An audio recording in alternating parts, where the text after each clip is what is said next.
오마이스쿨에서 이제 최진기 강사님이 이제 2018년 한국경제 전망 강의를 바탕으로 작성했고 사실 그게 제 목표예요. 네.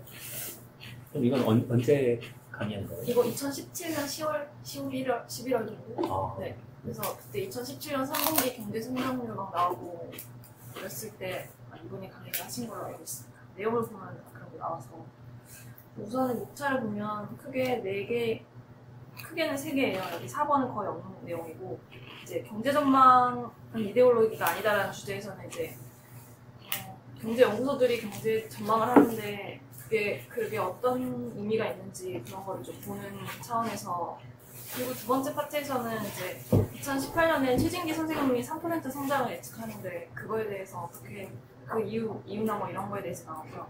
세 번째로는 GDP를 구성하는 가장 큰 게 이제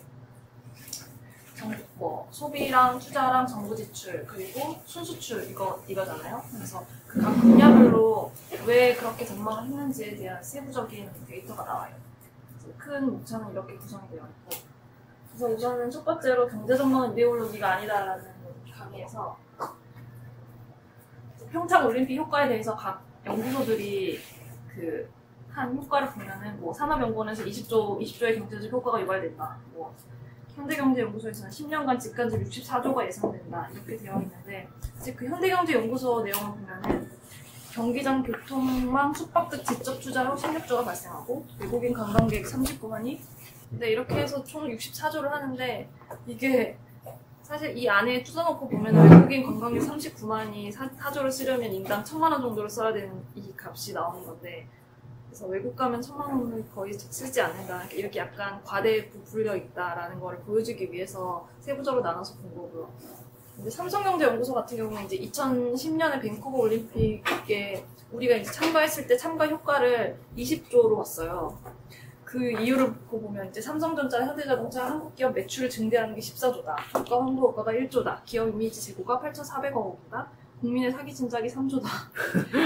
사기 진작은 어떻게? 그러니까 그래서 거기에 이제 최진기 선생님이 국민의 사기 진작은 어떻게 측정한 거냐고 이게 조작적정이라고 하면서 네, 이게 말이 안 되는 이런 연구소들이 하는데 그래서 그 전에 G20 정상회의 교체 효과를 24조로 또 분석한 경우가 있어서 이 연구소가 그러면 진짜 바보여가지고 이렇게 하는 거냐 아니면은 뭔가 의도가 있어서 하느냐 그래서 이번에 평창 같은 경우에 실제로 감사원에서 우리가 평창을 하면은 최소 2,244억 적자가 날 거라고 얘기를 했고 사실 그 전에 소치 올림픽 같은 경우에 이게 소치는 러시아에 있는데 이제 이때 54조를 투자했는데 사실 이게 전부 거의 다 적자라고 하더라고요. 이건 원이죠? 54조. 어디는 달러라고 적혀있고 원 뭐 이런 거 적혀있어서 다 나머지는 원인 거죠? 네, 그렇습니다. 원래 학예보다 동계에 돈을 더 많이 쓰긴 하는데 그래서 동계를 유치하는 데가 좀 되게 선진국이라고 하잖아요. 그래서 우리가 지금 동계 유치하는 것도 사실 선진국 반영을 드는 거에 효과도 있는 거고. 이제 여기는 설비 때문에 그런 거예요? 왜 더 돈이 드는 거예요? 네, 그쵸. 거의 이용을 잘 안 하고. 궁금한 거는 위에 보면은 삼성경제연구소 같은 경우 국민의 사기 진작 뭐 이런 걸 포함시켰는데 여기서 적자 이렇게 나오는 이거는 딱 설비 투자. 설비 투자에 실제로 뭘 빼는 거예요? 이거는 그냥 실제 들어오는 수입을 빼는 거예요. 근데 여기서 얘기하는 홍보 효과라든가 이런 거 전혀 고려하지 않고 사실 저런 거 고려하면 항상 적자가 날 수 없는 거죠. 사기 진작 한 10억 한 10조 뭐. 그래서 뒷페이지를 얻는 계시면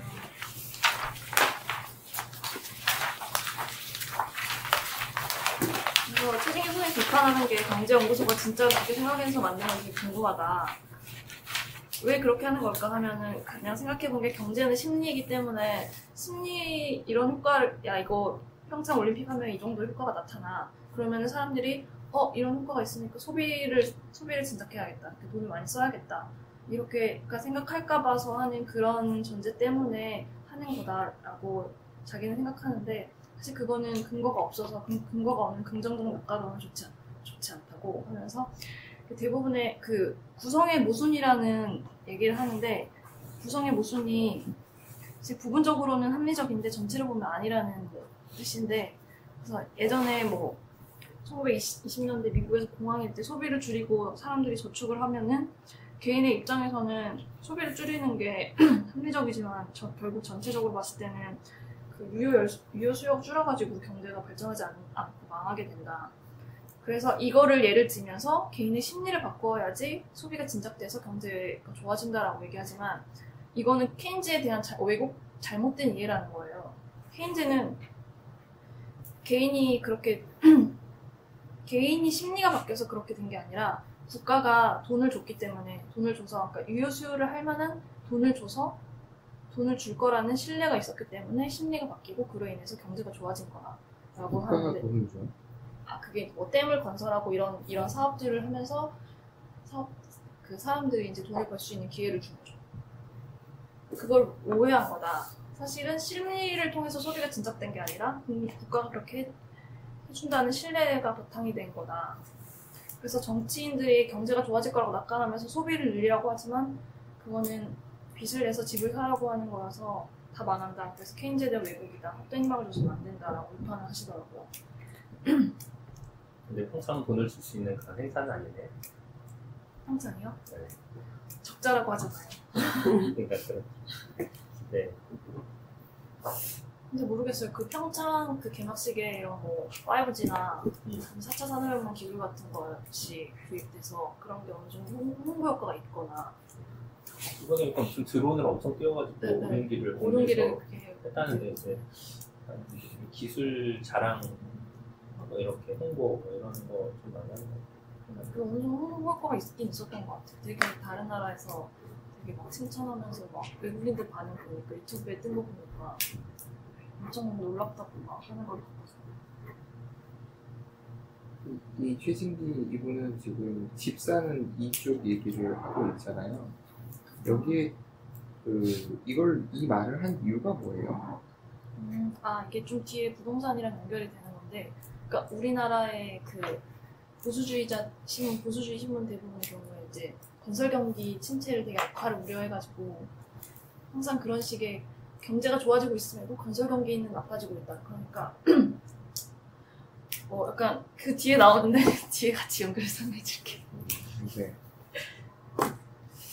그래서 예전에 이제 과거의 전망치들을 보면은 기재부에서는 2016년에 3.3% 예상했었고 한국은행은 3.2% 예상했고 KDI는 3.0을 했었는데 실제로는 2.7%였고 사실 2016년에 거의 성장했던 거는 거의 사실 건설 경기 때문에 성장한 거였고 그때 막 아파트 붐이 일면서 건설 경기가 좋아졌대요. 15, 16년. 네. 뒷부분에 자세히 나옵니다. 네. 근데 이제 2015년, 그러니까 2017년에 이제 전망했던 게 대부분 다 그래서 과거에 안 좋았기 때문에 다 2.5% 뭐 이 정도로 예측을 했는데 실제 2017년에 3.1% 경제 성장을 했어요. 그래서 이게 왜 그렇게 됐냐 하면은 이제 도박사의 오류라는 거를 듣는데 도박사의 오류는 이제 사실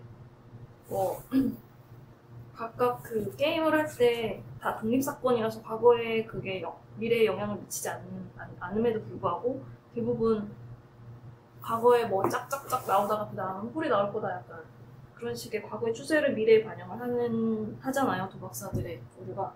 그래서 이 연구소들이 사실 과거에 안 좋았기 때문에 그게 계속 갈 거라고 생각을 해서 2017년에 낮게 예상했다. 본질적인 변화가 근데 사실 있었다는 거예요? 네네 2017년도에 근데 본질적인 변화가 있었대요. 그걸 예측하지 못했던 거죠. 어떤 그 뒤에 나옵니다. 너무 기대하게 하시는데요. 완전 빵 터트리시는 영화 같네. 흥미진진합니다. 그리고 그때 2017년에 나왔던 자료를 보면 2018년에 이제 예별한 이제 책들이 있는데 다 이제 보면은 책들이 다 2018년에 다 망할 거라고 하는 책, 이제 서점에 가면은 다 우리는 망할 거다라고 되어 있고 그게 그 책들이 다 누워 있대요. 그래서 다 서점에 누워 있는 책들은 다 망한다고 되어 있고 서점만 가서 보면 이미 4차 산업이 끝나 있고 우리가 뭐 비트코인 전문가가 되어 있고 우리 경제는 곧 망해야 된다라는 약간 그런 식의 책들이 되게 많이 있다고 합니다. 그래서 2018년에 사실 정부 기관에서는 한 3% 정도를 예상을 했고 국내 연구소는 좀 더 보수적으로 더 낮게 잡았어요. 근데 외국 기관에서는 오히려 더 높게 잡았어요. 우리나라의 성장률을요? 아니면 네네. 2018년에 경제 성장이 어떻게 될 거야? 그게 IMF에서는 3% 잡았고 OECD도 3% 잡았어요. 그러면서 IMF에서는 2020년에 우리가 3만 5천 부를 달성하고 올해 2018년에 3만 부를 처음 깬다고 했어요. 근데 과거에 이제 기재부나 한국은행이나 KDI 같은 경우에 실제랑 경제 성장률 전망에 어떻게 오차가 났냐를 보면 사실 IMF가 제일 오차가 컸어요.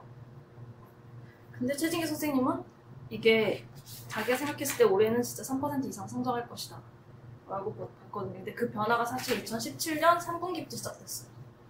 그걸 이따가 말씀드릴게요. 근데 갑자기 여기서 좀 궁금한 게 생기는데 네. 물가는 계속 상승하잖아요. 그러니까 우리나라뿐만 아니라 전 세계적으로도 조금씩 상승을 하잖아요. 그러니까 지금의 1달러의 가치가 미국에서 30년 전 1달러 가치 같지 않을 테니까. 그럼 이제 뭐 우리가 3만 불, 몇만 불 이런 식으로 지표를 얘기하는 게 과연 과거의 선진국 기준 뭐 3만 달러라고 했다면 지금 3만 달러가 됐다고 해서 똑같은 수준의 선진국이 되는 건 아니지 않을까? 뭐 이런 그 사이에 또 전세적으로 물가가 올랐으니까. 근데 현재 기준으로 3만 불이라도 선진국 계열에 합류할 수 있는 거죠. 과거에뿐만 아니라 현재 다른 나라 국가에 비교했을 때 현재 평균을 기준으로 해서 네네네. 그만큼의 그거는 어느 정도 레벨인지는 사실 찾아보면 나올 것 같긴 한데 과거랑은 물론 다르겠지만 현재 불 기준으로도 3만 불이면은 네. 그래서 선진국 반영이 될 수 있는 것 같긴 한데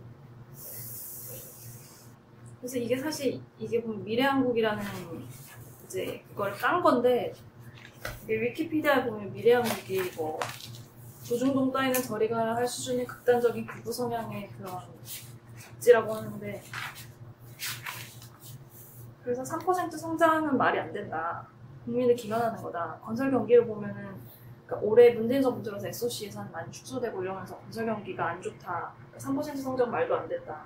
그러니까 이들의 주장이 약간 극우 단체라고 했잖아요. 그래서 뒤에도 계속 이런 식의 최진기 선생님의 비판이 나오는데 건설 경기 하나만 보고 지금 이렇게 얘기하는데 이거는 진짜 잘못된 거다라는 게 이제 이분의 주장이에요. 그래서 뒤에 뭐 수출이나 아니면 투자 이런 부분을 보면 이게 어떤 말인지 와닿으실 수 있거든요.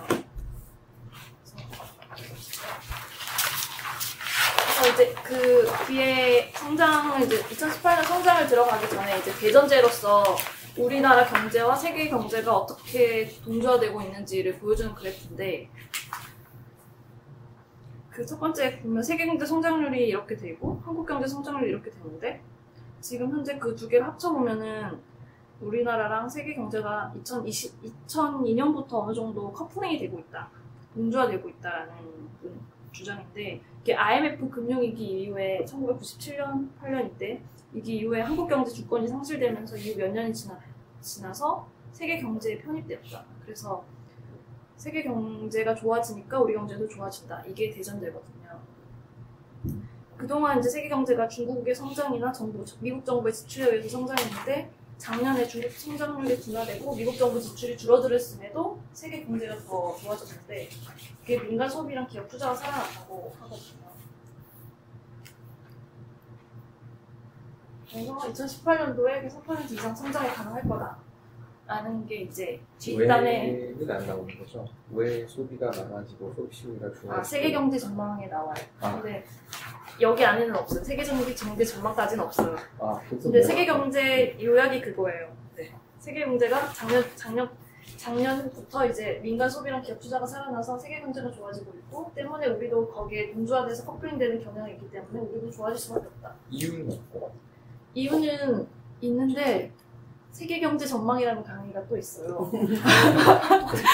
거기 안에 아마 자세히 설명했는데 네, 그래서 그걸 요약해서 말씀하신 거라가지고 그거를 보면은 나올 텐데 세계 경제가 좋아진다는 얘기네요. 네네. 우리나라도 따라갈 거고. 네. 그게 이제 대전제예요. 이 자료 언제 작성된 건가요? 2017년 10월이요. 이제 뒤에서 뒷페이지에서 이제 3% 성장을 어떻게 볼 것인가라는 강의에서 우선은 2%와 3%가 우리는 그냥 2% 3%가 큰 차이 없다고 느끼지만 경제 성장률 2% 성장하는 거랑 3% 성장하는 거랑은 대의 문제라는 거예요.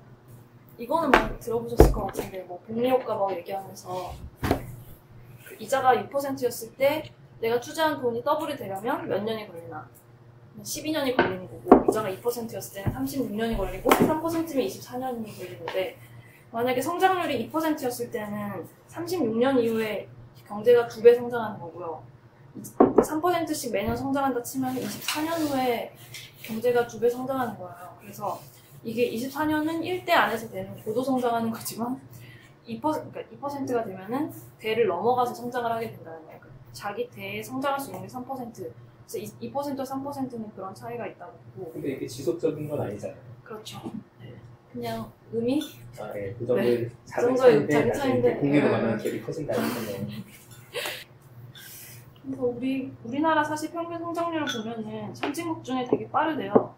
우리가 거의 1등이라는데 그래서 2008년 이후에 OECD 평균 경제 성장률 순위를 보면은 1위부터 5위까지가 이런데 이 나라들은 사실 $10,000 이하의 국가들이고 또 생산요소 투입이 남아있는 국가들이래요. 그래서 그 왼쪽에 보면 경제 성장 이유에 대해서 크게 두 가지로 볼 수 있는데 하나는 생산성이 향상됐을 때 경제 성장이 일어날 수 있고 두 번째는 생산 요소를 투입했을 때 경제 성장이 일어날 수 있는 거예요. 자본과 생산 요소는 뭐 자본과 노동. 노동력인 것 같아요. 노동력이? 자본과 노동. 둘 다? 여기 왼쪽에 있습니다. 투자가 이루어졌을 때 경제 성장이 일어날 수 있고, 그러니까 경제 성장이라고 하면은 사실 GDP의 성장을 말하는데, 네. GDP는 크게 민간의 소비, 그리고 기업의 투자, 그리고 정부의 지출, 그리고 수출 마이너스 수입, 이걸 네 가지 파트로 구성이 되거든요. 그래서 경제 주체는 경제 주체가 개인, 소비자. 개인이 있고 그다음에 기업이 있고 정부가 있는데 그들이 각각 투자를 늘렸을 때 경제가 성장하는 거예요. 수출을 많이 하고 수입을 줄였을 때 경제가 성장하는 거고. 개인의 투자는 어떤 게 개인 투자? 민간 소비. 소비를 지출했을 때 심지 효과가 발생하면서 Y가 경제가 성장하는 거고. 그러니까 내가 소비를 하면은 그 물건을 파는 사람이 그 돈을 받아서 그걸로 또다시 투자가 일어날 수도 있고 공개활동이 늘어나니까 볼륨이 커진다. 네, 점점 커지는 거죠. 네. 그래서 사실 그 케인즈의 유효수요 이론도 소비를 진작시켜야 경제가 살아난다는 게 그거였거든요. 룩셈부르크가 제일 놀랍네요. 여기는 되게 제일 부자 나라인데 그래도 3% 계속 한다는 거군요. 근데 우리는 이제 선진국 같은 경우는 이미 그 자본이랑 노동이 다 투입됐기 때문에 경제 성장을 하려면은 결국엔 생산성 향상밖에 안 남는데 근데 1위에서 5위 국가들은 아직 투입할 자본이나 노동이 있는데 우리나라는 거의 다 투입이 된 상황인데 생산성 향상으로 인해서 이렇게 경제 성장률이 왔던 것 같아요. 그래서 한국의 경제 성장률이 높은 것이다 해서 2015년 기준에 국가별 도시화율이 나오는데 한국이 82.5%라 나오는데 도시화율이 80%를 넘으면은 생산 요소를 더 이상 못 쓴다는 거래요. 그래서 시골 사람들이 도시로 와서 그런 거를 이제 더 이상 못 한다는 거죠. 그래서 이제 그러니까 시골 사람들이 도시에 투입되면서 이제 노동을 투입하는 건데 그런 게 이미 끝난다는 거예요. 도시화율이 많이. 그 4.0하고는 좀 말이 반대가 되는 내용 아닌가요? 어차피 4.0이라는 것 자체가 공장이나 아니면 그 사람들의 노동이 투입돼가지고 경제 성장을 하는 게 아니라 자동화라든가 노동을 오히려 더 줄이는 거죠. 그러니까 인공지능적인 부분이라든가 서비스라든가 이런 것들이 계속 인건비를 줄이는 쪽으로 가는 거로 알고 있는데 그래서 우리는 생산 요소 투입은 끝난 거예요. 우리가 발전할 수 있는 방법은 생산성 향상밖에 없는 거죠. 기계화하는 거예요. 4차 산업혁명 같이 기술 효율, 생산성 혁신에서 그 같은 돈을 투입해서 같은 생산물을 산출하더라도 더 적은 자본을 투입하고 더 작은 노동을 투입해서 생산성 향상이 이루어지는 거예요. 이주 노동자들이 들어와서 한다는 문제는 어떻게 봐야 되는 거예요? 이게 우리나라 사람을 대체할 수 없을 때 더 싼 노동력을 위해서 외국인 노동자들이 들어오는 거잖아요. 그렇게 해서 생산성을 지금 높이고 있는 거잖아요. 그런 문제는 그게 아니라 그 단가락으로 인한 생산성 향상이 자체. 저는 좀 다른 생각인데 오늘인가 어제 뉴스를 하나 봤는데 그 고용 없는 성장 뭐 이런 거에 대한 얘기가 나오더라고요. 그러니까 우리나라 기업이 해외에 공장을 짓고 거기서 바로 그 다른 나라로 수출을 해버리는 거예요. 근데 그 이익분은 우리나라 그 기업의 그 수입으로 돌아오지만 실제로 임금은 우리나라 사람들한테 지불되지 않고 그런 상태인 거죠. 그래서 여기 있는 송장도 그러니까 우리나라 기업들이 이제 해외 그 공장들을 짓고 해외 생산한 다음에 해외에서 바로 수출을 해버리면 그런 무역 구조 안에 우리가 잘 들어온 상태에서 무슨 우리나라 협약 같은 거 되게 잘 많이 맺었잖아요. 그런 것 때문에 이런 성장률이 나오는 게 아닌가 이런 생각이. 그러니까 실제로 수치는 기업의 이익으로 들어올지 몰라도 전체적으로 어떤 배분이 안 되는 거죠. 네, 배분이 안 되는 상태 아닌가. 그리고 이게 기술의 발전이라든가 이런 것보다는 우리가 무역 구조에서 잘 포지션을 잘 잡아서 그때 그런 이익분이 아닌가 뭐 이런 생각. 여기서 지금 근데 여기서 이분이 경제 성장하게 된 배경은 GDP 대비 R&D 높은 투자 때문에 이루어진 거다라고 분석을 그거는 하시는데 저는 지금 현상에서는 저는 반도체 쪽이 되게 크다고 생각해서 R&D 투자가 반도체 투자 쪽에 전부는 알겠지만 네. 반도체 지금 비중이 굉장히 크다. 저는 그렇게 좀 특수한 상황이다. 제가 생각하는 게 그게 반도체와 4차 산업혁명 때문에 2017년에 그런 배경이 된 게. 1위에서 5위 한 애들처럼 노동력이나 뭐 자본을 투자해서 그 할 시기를 지나서 우리나라는 지금 생산성 향상을 위한 어떤 반도체 투자나 뭐 이런 걸 하고 있는데 그걸 통해서 지금 성장하고 있다 뭐 이런 얘기인 거예요. 그럼 생산성 향상이랑 무슨 관계죠? 반도체 관계가 좋은 거지. 그 생산성 향상이랑 무슨 관계가 좋은 인력을 줄이고 뭐 뒤에가 나오는데 아니요, 그 반도체가 어차피 4차 하나를 산업혁명의 최대 만드는데 수혜주예요. 하나를 만드는데 100명의 노동이 들어가는 것들이 이제 4차 산업에서 그런 게 스마트 팩토리가 되면 이 단가가 거의 한 명이서 반도체는 이미 스마트 팩토리 형태라서. 근데 이 스마트 팩토리가 사실 근데 공장 자동화하고 되게 굉장히 유사한 게 있는데 사실 아무도 모르는 거잖아요. 스마트 팩토리가 뭔지 누구도 이게 정의해 놓은 게 없거든요. 왜냐하면 이제 아직 안 오본 세기이기 때문에. 그래서 반도체는 사실 스마트 팩토리 됐다 안 됐다 이렇게 그러니까 할 제가 수도 말씀드리는 거는 네, 할 수도 있어요. 과거에 비해서 지금 그렇게 많이 뭐랄까 공장 자동화가 더 이루어졌다고 보기 어려운 분야가 반도체라고 봐야 되기 때문에 지금 이거는 스마트 팩토리랑 거의 무관하다고 생각하는 이유가 개인적으로 반도체 쪽에 계시는 분들을 좀 많이 알아서 얘기를 해보면은 반도체는 기술적으로 거의 정점에 간 상태고 특히 공정 쪽을 말씀드리면 거의 없다고 그러더라고요. 그냥 노하우가 있을 뿐이지 특별한 무엇가 더 없다는 표현을 쓰더라고요. 근데 이제 한국은 약간 범용으로 만드는 게 이제 많이 돼 있는데 그건 대만 같은 경우는 주문형 기술 이건 좀 기술 진화도는 좀 이렇게 변화될 수 있겠지만 4차 산업 때문에 이런 그 수요가 굉장히 늘어나고 있잖아요. 그러니까 지금은 숫자가 우리 늘어나고. 구분을 하자는 거죠. 제가 지금 구분을 했으면 좋겠는 게 뭐냐면 말씀하신 거는 네. 그냥 공장 자체, 그러니까 예를 들어 지금 우리가 기술 R&D 연구 인력을 해서 공장의 효율성이 높아진다라든가 아니면 예전에 사람 인원수를 크게 감축해서 이익 보는 게 아니라 어떤 특정 분야에서는 이미 자동화된 많은 것이 있고 예를 들어 반도체에서의 수익은 오히려 뭐 시장의 확대라든가 다른 측면이 영향을 미친다 이런 말씀을 하신 예. 거고 반도체랑 4차 산업을 구분할 필요가 있다 얘기하죠. 예, 그렇죠. 생산성 그거는 향상과 공장 반도체 자동화랑 수요 별로 증가가 관계가 있어서. 없고 어떤 업종이든 사실 그런 것 같아요. 사실 4차 산업혁명? 이거에 대해서, 적용이 빨리 될 수 있는 분야가 있을 것 같고, 그렇지 않을 수도 있을 것 같고, 쓰이고 있는 데가 있거나 아니면 그 산업 분야별로 속도는 좀 다를 거라고 생각하거든요. 근데 이제 그걸 고려해서, 이렇게 너무 전반적으로 한꺼번에 다 영향을 받을 것 같아. 전반적으로 다 그건 R&D, 아닌 것 같아요. 그런 건 아닐 것 같아요. 근데 이거는 그냥 단편적인 시각에서 분석하신 걸 거예요. 그래서 이렇게 얘기를 해버리니까 종합적인 시각은 아닌 것 헷갈려서 그러는 거예요. 그러니까 반도체 같은 경우는 사람이 할 수 있는 게 거의 없거든요. 사람이 손댈 수 있는 부분이 없어요. 너무 정교한 부분이라서 다 자동화 이미 돼 있는 상태인데 그렇게 얘기를 하시고 좀 궁금했던 왜 거예요. 갑자기 잘 됐어? 이게 다른 요소가 있을 메모리 거라고. 때문에 그래요. 메모리 수요 확 늘어버린 거예요. 그러니까 어떤 생산성 향상이 아니라 수요가 다른 늘어요. 수요가 늘어서 이게 성장하는. 왜냐면 모든 전자기기에는 반도체가 들어가는데 이제 무슨 뭐 누구야 뭘 해줘 뭐 이런 그런 새롭게 AI. 만들어내는 음성인식 무슨 기계들이라든가 그러니까 옛날에는 없었던 무슨 로봇 청소기라든가 막 이런 것들 새로운 것들이 만들어져요. 그럼 거기에 다 반도체가 들어가고. 네, 뒤에 바로 제가 할 얘기입니다. 그럼 이 분석이 약간 틀렸다고 보세요. 아, 틀렸다가 아니라 왜 그걸 구분을 안 하고 이렇게 뭉뚱그려서 가지? 라는 궁금증인 근데 거예요. 이분이 그렇게 한 거는 뒤에 얘기를 하기 위한 그냥 전제이고 그게 이거로 전체가 마음에 안 드는 뭔가 거지. 주장을 하고 싶다 이거는 근데 우리 메인은 아니고. 기술 진화도 일어났어요. 그러니까 이게 웨이퍼 한 매당 이제 단순히 웨이퍼를 얘기하는 거. 여기서 이제 반도체를 만드는데 여기서 예전에는 100개를 만들었다면 지금은 사실 한 150, 200개를 만들어요.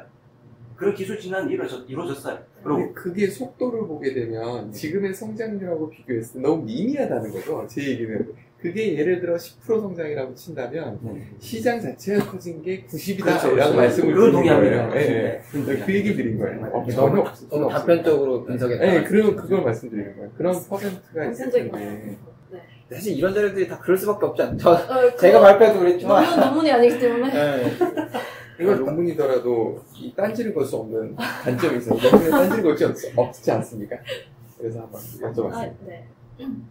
이때 근데 그래서 이때 2017년 10월에 갑자기 이제 뉴스가 나온 게 earning surprise가 나왔어요. 그래서 3분기 때 1.4% 성장을 한 거예요. 그러니까 계속 안 좋다는 그런 얘기가 있다가 2017년에 갑자기 3분기 때 1.4% 증가한 거예요. 근데 1분기당 1.4% 작년 2분기보다 3분기 1.4% 성장한 거를 연으로 치면 5, 6% 성장한 거거든요.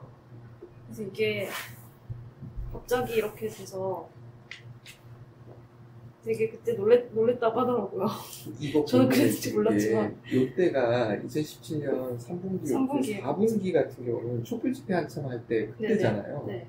그렇다면 국내 경기의 소비가 진작이 되게 어려웠던 시절이라고 봐야 되지 않아요? 4분기에 오히려 마이너스가 났습니다. 그랬음에도 불구하고 3분기에 높아가지고 연간 평균으로 보면 이제 3.1% 성장을 하게 된 거거든요. 그래서 이거 뒤에 또 뉴스를 보면은 3% 성장 회의론 대두고 하면서 그때 2분기 때 3분기를 전망하면서 0% 중반 정도 성장할 거라고 했는데 결국 알고 보니까 3분기 때 1.4% 증가를 한 거예요. 그래서 한치 뒤도 못 본다고 이렇게 나온 뉴스고요.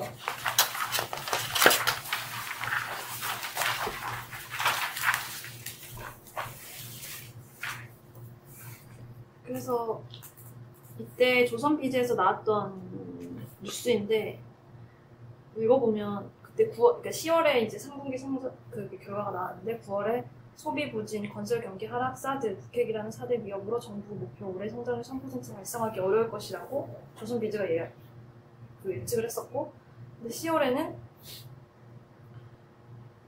현대경제연구소 내년 성장 2.5%, 정부 3% 전망과 큰 차이 이때까지 있다가 이제 결과가 나오니까 이게 3분기가 왜 깜짝 성장했냐, 그 이유는 정부에서 추경을 편성했고 가불 수출 때문에 성장한 거다. 가구 수출? 네. 그러니까 조선 비즈에서는 이게 진짜 우리가 정말 잘해서 3분기에 성장한 게 아니라 정부가 잠깐 추경을 한 거고 그리고 수출을 땡겨서 했다. 그러니까 기업들이 연휴를 앞두고 9월에 10월분까지 미리 수출을 땡겨가지고 딱 하다 보니까 3분기에 이렇게 성장한 거다라고 분석을 했어요. 그 경제 전망에다가 정치적 요소를 넣어서 방해한 거예요. 그쵸. 죄를 부린 거. 그러니까 정부가 이걸 핑계로 정부가 금리 인상할까봐. 그래서 자기는 건설 경기를 죽이면. 근데 이게 그 다 기저가 대부분 다 건설 업체로부터 광고를 받아서 대부분의 이런 언론들이 다 건설 경기를 깔 수가 없대요. 그 건설 경기를 부양하기 위해서 노력하는 다 그런 시각의 그 오파 쪽 신문들, 조중동이나 뭐 조선비즈 이쪽은 다 그런 식으로 까더라고요. 일단 최진기 선생님의 생각이 네, 많이 최진기 들어있네요. 선생님 생각이에요. 근데 이제 그로우에 대한 이제 백데이터를 이제 얘기를 하면서 이게 왜 잘못됐는지에 대해서 언급을 하시는데, 그래서 이제 국내 총생산 지출 아래 표를 보시면은 아까 제가 말씀드렸던 민간 소비, 정부 소비, 건설 투자, 설비 투자. 그러니까 투자는 크게 건설 투자와 설비 투자로 나뉘고, 그래서 민간 소비가 있고 투자는 건설 투자, 설비 투자에서 투자 기업의 투자가 있고 그다음에 정부 소비가 있고 그 아래에 뭐 수입 수출 해가지고 국민 총소득 GDP, GDP가 만들어지는 거거든요.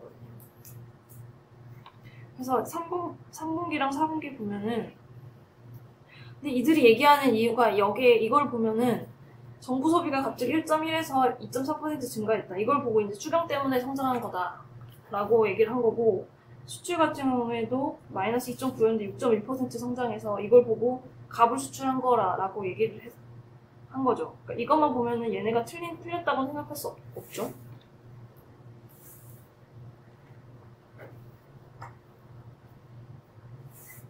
이거 반박하는 건가요? 네, 이제 그 아래 이제 반박이 나왔는데. 여기를 보면 우선은 건설 투자를 보면은 건설 투자는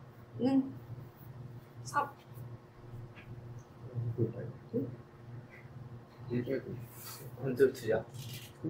숫자가 여러 개가 있습니다. 끝에 24에서 43으로 아니 42에서 43으로. 그러니까 여기서 말하고자 하는 건 뭐예요? 그 신문에서는 건설 경기가 좋아져서 생산율이 높아졌다라고 하는데 실제로는 그게 아니다라는 얘기예요.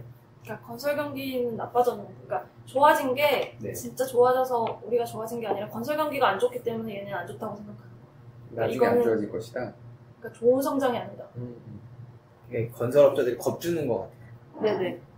그게 정통적인 우리나라 경기 해석 방법이에요. 뭐, 건설이 네네. 좋아져야 건설 경제 경기가 좋아진다. 쪽에서 다 광고를 먹어서 언론 문제들이 이게 할수 건설을 깔 수 없고 세븐 건설을 점. 계속 부양하기 위해서 노력한다고 하더라고요.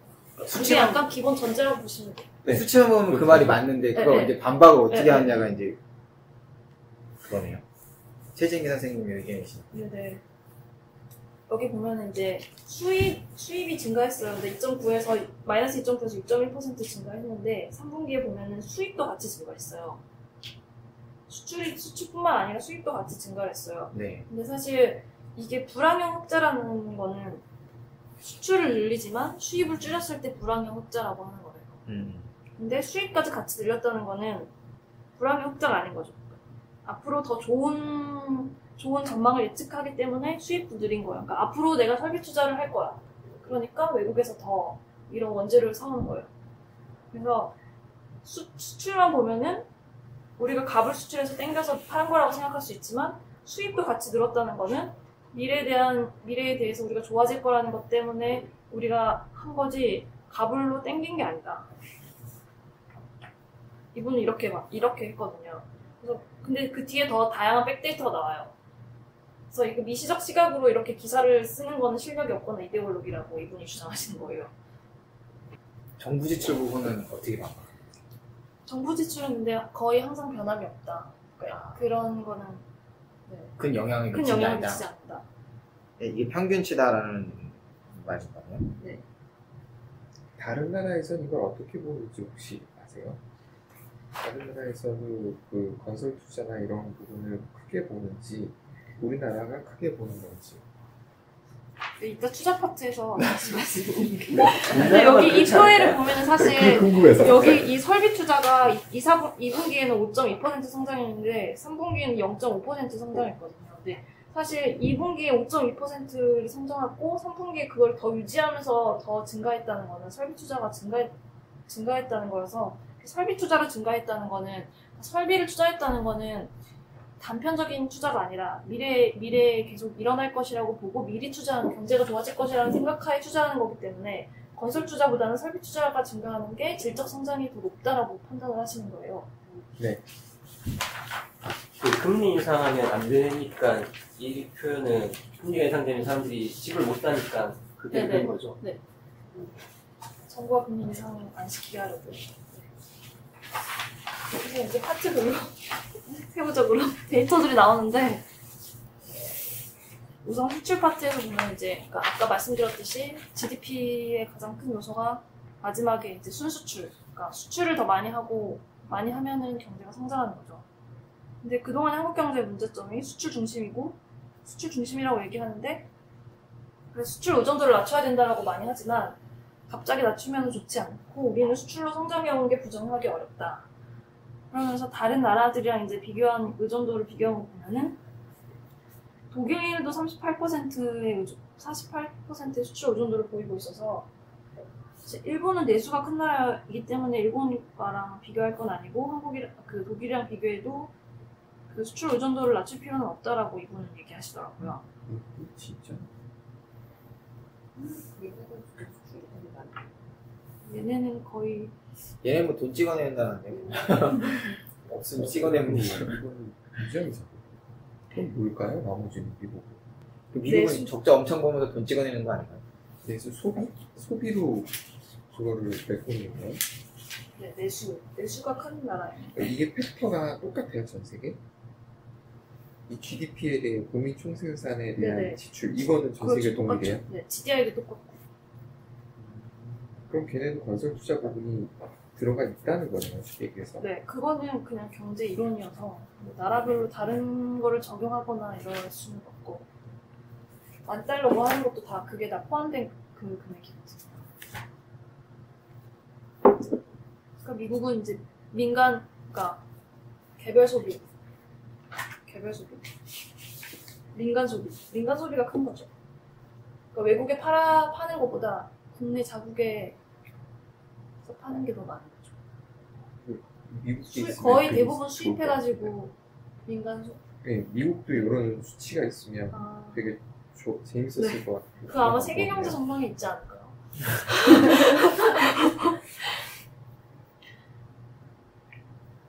그렇고 그래서 우리 경제에 있어서 수출은 되게 중요한 포인트다. 그거에 대한 이제 전제로 설명을 한 거고, 근데 수출 다변화에 대해서 그 다음에 나오는데, 그러게 이거는 이렇게 이해해도 되는 거예요? 독일도 우리가 선진국이라고 부를 만한 나라인데 여기도 네. 수출 의존도가 높잖아요. 이거는 선진국이니 뭐니 이렇게 나눌 게 아니라 그 각자 나라에 따라서 수출 의존도가 높을 수도 있고 내수에 굳이 낮출 필요는 의해서 없다. 이런 식으로. 네네. 그래서 이 수치만을 보고서는 수출 의존도만 보고 우독하면 안 된다는 된다. 건가요? 근데 수출이 의존도가 높으니까 다변화는 필요한데, 이제 다변화는 이제 여러 국가한테 다 팔아먹는 거죠. 그러니까 한 나라한테만 계속 파는 게 아니라 여러 국가로 팔면은 뭐 리스크를 줄일 수 있고, 왜냐면 우리 수출 의존도가 높으니까. 짧게 수출 의존도가 위험 요소가 아니라는 말이네요. 독일 네네, 통해서 그렇죠. 비교해보면. 그게 다변화되면 될수록 이제 더 위험 요소가 아닌 거죠. 근데 우리가 근데 수출 다변화를 이루었대요. 그 전에는 사실 중국이랑 미국에 많이 팔아 먹었는데 최근에는 아세안으로 많이 바뀌었대요. 그래서 사실 수출 다변화는 1등 품목이 많다는 거여서 이게 1등 품목이 많다는 거는 모든 나라가 그걸 다 그 제품을 다 수요를 한다는 건데, 그래서 이게 선진 제품이라는 거고 기술 혁신 속도가 높아서 세계적으로 기술 집적도가 높은 제품이라는 걸 뜻한대요. 그래서 뒤에도 나오지만 그게 이제 반도체고, 그 뒤에 이제 반도체 말고도 다른 물건들도 다 그러니까 품목의 다변화도 이룬 거예요. 그리고 수출국의 다변화도 이룬 거고. 핸드폰 화장품? 이게 화장품은 안 나왔는데. 그거밖에 안 떠오르네. 여기도 그 자료가 없어서 굉장히 품목 다양화가 아, 굉장히 그 뒤에, 궁금해요. 네, 뒤에 나와요. 있어요? 뒤에 나오는데 계속 다 뒤에 연결돼요. 없는 거 아니에요, 뒤에? 그냥 말씀하시는 것 같은데, 없는데. 이게 에비 토플러가 사실 예전에 2001년도인가 2년도인가 3년도인가 방한을 했는데, 그때 이제 한국 미래에 대해서 어떻게 생각하냐고 했을 때 이분이 아주 좋다고, 중국 옆에 있다고 하면서 그때 전망을 하셨는데, 이분이 작년인가 돌아가셨잖아요. 근데 이제 그거를 이제 따서 최진규 선생님이 만든 게 아주 좋습니다. 아세안 옆에 있지 않습니까? 만약에 이게 실제가 2018년, 아니라? 네. 2018년에 만약에 이분이 방한을 한다면 아마 이렇게 답변할 거다. 이걸 보면서 이렇게 젊었을 때 의미가 없는데가. 네, 이분은 벌써 돌아가셨어요. 알겠는데 이분 돌아가셨어요. 그러니까 이렇게 내가 아세안이 어디까지? 아세안이 이제 동부가, 네, 아세안은 그 중국 베트남, 빼 아시아 라오스, 캄보디아 이쪽인데, 인도네시아, 말레이시아. 아, 뭐 아래쪽네. 중국, 일본 빼고 단 거 같은데요. 옆에 대주요 국 수출은 중국, 일본 빼고 아시아. 그래서 여기 보면은 네, 아세안이 대주요 수출 비중이 17년에 보면은 엄청 올랐죠. 미국보다 높아졌고 중국과 대아세안 교육액을 보면 16년까지 연평균 6.8% 증가했고 수출은 8.8%, 수입은 4.1% 증가해서 대중국 수출 증가율보다 지금 높은 상황이고 그래서 지금 중국과 미국은 수출 비중 오히려 하락하는데 아세안 이후 인도, CIS는 증가하고 있다. 라는 게 이제 수출 구조가 다변화하고 있다는 거고 사실 아세안에서 우리가 이제 입지가 좋은 이유가 서구 자본도 못 들어오고 중국과도 사이가 안 좋고 일본도 감정이 안 좋은데 우리는 아직 그 한류 때문에 좋은 이미지가 있어서 근데 진짜 그런지 모르겠는데 베트남 잠깐 여행 갔을 때 보니까 일본 기업들이 거기 막 건설 많이 하고 있고 근데 이분 투자도 엄청 많이 한다고 네네 그러니까 되게 도로를 깔아주면서 자동차를 팔아먹는다고 인식을 이제 갖기 시작해서 되게 대외 감정이 안 좋다고는 하는데 이게 진짜 그 단편적인 시각일 수 있어. 있을지는 의심스럽다. 물론 그 투자가 늘고 있다고 하는데 전통적으로 일본이 많이 한다고 하고 그래서 이런 근거에 대해서 비판을 많이 받을 것 같긴 해요. 최진경 선생.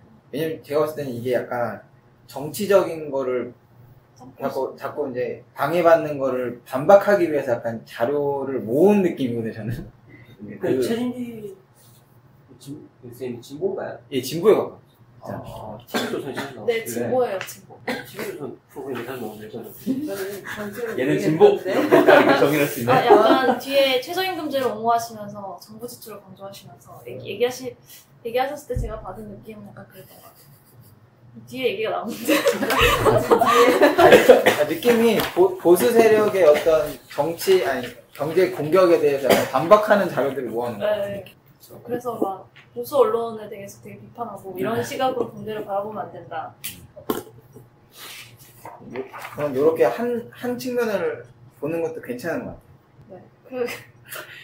그 뒤에 이제 수출을 계속 이제 이어서 하면은 사람들이 2017년대 경제가 좋아진 게 3% 성장을 이룬 게 반도체가 이끌어서 그런 거지 나머지는 다 허당이라고 이야기하는데 그렇다면 두 가지 점검이 필요하대요. 첫 번째, 반도체는 그럼 앞으로 더 좋아질 거냐. 두 번째, 반도체 없으면 성장은 안 되는가. 그래서 첫 번째, 자기가 이제 4차 산업혁명 CES라고 뭐 가전 박람회, 예전에는 가전 박람회였지만 지금은 아닌데 그때 가서 보면은 자기가 느꼈을 때 4차 산업혁명은 제조기업의 ICT 업체가 되는 거래요. 그래서 컴퓨터가 이전에 그제 3차 산업혁명까지는 컴퓨터가 이제 사무직을 변화시켰다면 그때도 생산직은 여전히 컨베이어 벨트였는데 4차 산업혁명으로 인해서 제조기업들이 ICT 기업이 된다. ICT가 무슨 있죠? 정보통신 기술, 네. 그래요? 인포메이션 커뮤니케이션, Information Communication Technology. 근데 저는 이 부분에서 되게 최진기 선생님 인사이트를 느꼈는데 가상화폐 전쟁의 승자는 하면서 비트코인이냐 이더리움이냐 누가 이기냐가 아니라 사토니 나카모토나 아니면 빗썸이 이기는 거다.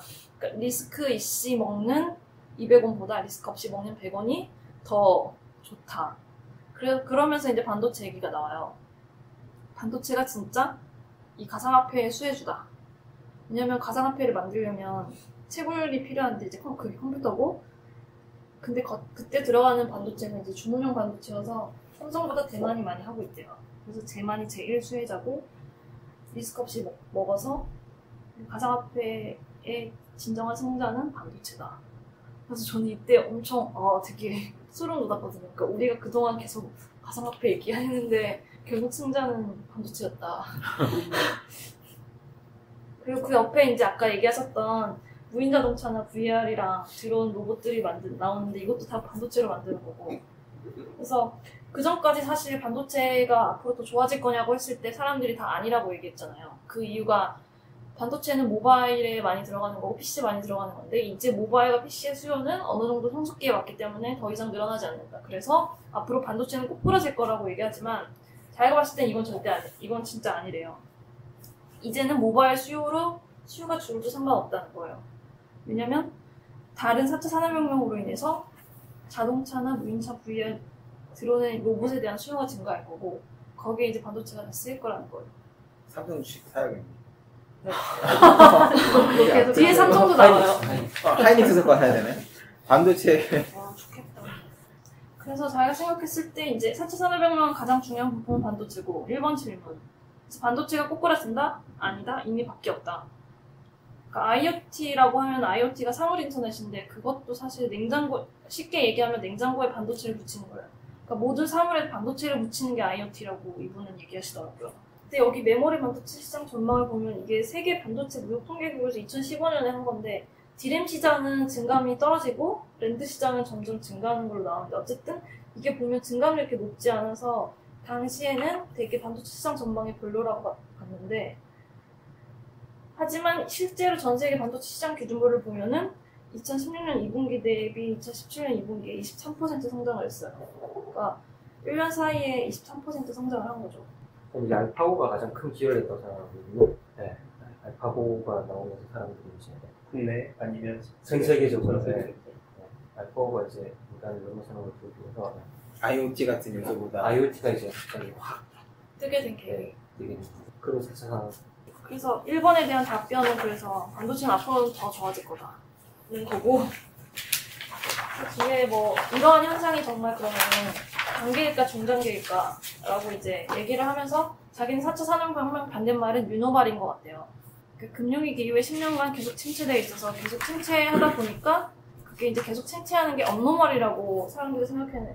업노멀이 아니라 계속 침체하니까 이제 이게 정말 새로운 노멀이다 라고 생각해서 그때 유명해진 게 재패나이제이션에서 세계가 일본화가 된다고 했지만 근데 그때는 사실 생산성 향상이 없어서 그런 거였고 4차 산업혁명으로 생산성 향상이 이루어지기 때문에 4차 산업혁명 반대말로 뉴노멀이라고 이거 별로 필요 없는 말인데 왜 적었을까요? 그래서 그 뒤에 이제 이러한 현상이 단기일까 중장기일까 라고 이제 의문을 던지면서 이건 반도체 공장의 설비 투자를 보면 알 수 있대요. 반도체는 설치 산업이기 때문에 단기이면은 설비 투자를 굳이 늘릴 필요가 없는 거예요. 근데 만약에 이걸 중장기로 생각했다면 이제 설비 투자를 늘리는 거죠. 근데 아까 2017년에 보면 설비 투자가 증가했어요. 그래서 이거는 중장기로 본다는 거거든요. 그래서 우리나라 기사들만 반도체가 빼면 호황이 아니라고 하지 어떤 산업이 23% 성장하겠냐. 그러면서 삼성 얘기를 하시더라고요. 그래서 반도체뿐만 아니라 센서나 OLED 모두 잘 될 건데 삼성이 그러니까 잡수가 싫어했던 삼성이 원래는 부품을 납품하다가 이제 휴대폰이라는 완성품 업체가 대화해서 나타났는데 결국 삼성도 완성차 업체가 되어 나타날 거고 완성 드론 업체가 나타날 거고 그러니까 반도체만 계속 공급하다가 결국에는 이 최종 생산품을 다 만들 거라는 거예요. 삼성이 다 한다고? 갑자기 삼성으로 찬양 이거는 완전히 반대. 저는 완전 반대거든요. 완전 반대. 저는 삼성이 지금 하는 건 이제 정말 운이 좋아가지고 예, 저는 그게 크다고 생각하거든요. 예. 삼성이 결정적으로 완성차 업체 들어가기 너무 힘든 게 얘네들이 소프트웨어 기술이 전혀 없어요. 예. 그것 때문에 못 들어간다고 보거든요. 저는. 들어간다면 안드로이드 같은 경우는 버그가 있었지만 그래도 폰이었기 때문에 큰 문제가 없었는데 차는 소프트웨어가 굉장히 안정적이에요. 블루스크린 때문에 큰일 나잖아요. 운전자. 사고 나면 큰일 나요. 죽는 거거든요. 저는 삼성의 완성차 업체는 드론도 굉장히 위험한 물건이라서 저는 이 부분에 찬성을 굉장히 어려워요. 그 산업별을 속성을 제대로 이해하지 못해서 단순하게 이 사람의 논리가 원래 저 부품에서 애플의 부품 많은 것들이 한국에서 이미 다 되고 있으니까 이런 식으로 해서 우리가 그 기술에서 완성형 어떤 제품을 만들 것이다. 그리고 그게 다른 산업 전반으로 확산될 것이다라는 단순 예측 같아요. 앞에서 지적했던 그 부분이 뭐 전체를 이루는 그 오류를 자신이 범하고 있는 느낌인데 약간. 네, 그렇습니다. 네. 근데 이렇게 볼 수도 있는 것 같아요. 저는 긍정적으로 보면 그건 삼성이 부품 하다가 완성해서 전 세계에서 계속 1등할 수도 있는 거잖아요. 가능성이 없진 않죠. 그래서 이제 그 반도체, 이제 IoT 반도체가 되게 급성장했고, 사실 2016년도부터 뭐 이미 아는 사람들은 다 이제 자동차용 반도체가 증가하고 있다는 걸 다 직감했을 거다. 그래서 수요가 바뀌고 있다라는 걸 알 거다. 어쨌든 반도체는 엄청 늘어나겠네요. 뭐 IoT가 도입이 되든. 네네. 그럼 반도체 삼성- 수요는 계속 늘어나는 거죠. 삼성 입장에서는 반도체만 만들어도 한동안은 성장을 계속 할 수 있다는 전망이 나요. 저는 그 생각을 왜 했냐 그러면 얼마 전에 강의 같은 걸 들었었는데 딥러닝 하시는 교수님이었는데 그분 딥러닝 이게 기술 개발 그 발전 속도가 이경민 교수? 서울대학교 컴퓨터학과 교수님인데 네. 이게 그 기술 발전 딥러닝이 되게 아주 천천히 가다가 갑자기 최근 진짜 르네상스를 지금 맞고 있대. 딥러닝 중에서. 네. 그쪽에 머신러닝이라고. 그래가지고 이게 1년 사이, 1년 지난 기술이 아닌 몇 기술이 되는 거예요. 근데 이걸 하려고 그러면 천문학적인 계산을 했는데 그걸 이제 커버를 하려면 메모리가 들어간다고 하더라고요. 이게 계속 발전하고 있어야 되는데 메모리 수요가. 혹시 그 디램이랑 랜드 플래시 둘 다. 디램은 차이, 그게 뭐, 그러니까 롬과 램의 차이인데, 그냥 한 번에 처리 속도에 다른 거죠. 뭐 그렇죠. 그러니까 디램은 말 그대로 이렇게 뭐 이렇게 그릇을 키우는 거고, 램은 이제 순간적으로 이렇게 계산을 빨리 부하를. 지금의 딥러닝이라는 기술 방식이 이제 이미지 프로세싱을 해서 이미지를 처리하는 방식이거든요. 근데 이제 이미지를 처리하려면 그래픽 카드가 좋아야 돼요. 쉽게 말해서 이제 컴퓨터 계산 중에서도 이제 그걸 이미지를 처리를 하고 이렇게 했는데 지금은 그 이미지 프로세싱이 되게 중요해서 그래픽. 그래서 2017년에 경제가 어떻게 좋아졌나, 일시적인 거였나, 아니면 구조적인 거였나 그러면은 이유는 이제 첫 번째 4차 산업, 아까 얘기했던 4차 산업혁명으로 반도체 수요가 엄청 늘 것 같아서 작년에 설비 투자가 늘었기 때문에 이제 민간의 투자가 늘면서 GDP가 성장을 한 거고, 그래서 이거는 사실 일시적인 거라기보다는 설비 투자이기 때문에 구조적인 거라고 볼 수 있고, 이번은 이제 세계 경제 호황 때문에 좋아진 건데, 그로 인해서 이제 그 네 가지 요소 중 수출이 잘 되잖아. 그래서 결론적으로는 산업 구조와 생산성 변화에 의해서 세계 경제가 좋아지고 그 수혜적으로 산업 경제가 좋아진 거다. 그러니까 이게 단순히 일시적인 게 아니다. 아주 그 긍정적인 전망. 네. 전망을 하게 그래서 돼요. 반도체 2017년에 1월에서 10일 동안 증가율을 보면은 55.6% 증가했어요. 일반 기계는 9.1, 자동차도 9.4, 석유도 30.7, 철강도 20. 그러니까 철강이랑 석유가 는 거는 사실 해외 세계 경제가 좋아져서 그거에 따른 영향인 거고, 반도체 증가는 4차 산업혁명으로 인한 반도체 수요 증가 때문에 증가한 거고. 무선통신기기는 오히려 많이 떨어졌는데. 네. 기기는 떨어졌는데 반도체는 왕창 늘어나. 그리고 아까 그 두 번째 질문 중에 이제 그럼 반도체가 만약에 꼬꾸라지면 우리는 성장이 안 되나? 근데 아니다. 반도체 없어도 나머지도 다른 수출 품목이 이제 다변화되고 있다. 이거를 이제 보여주는 거예요.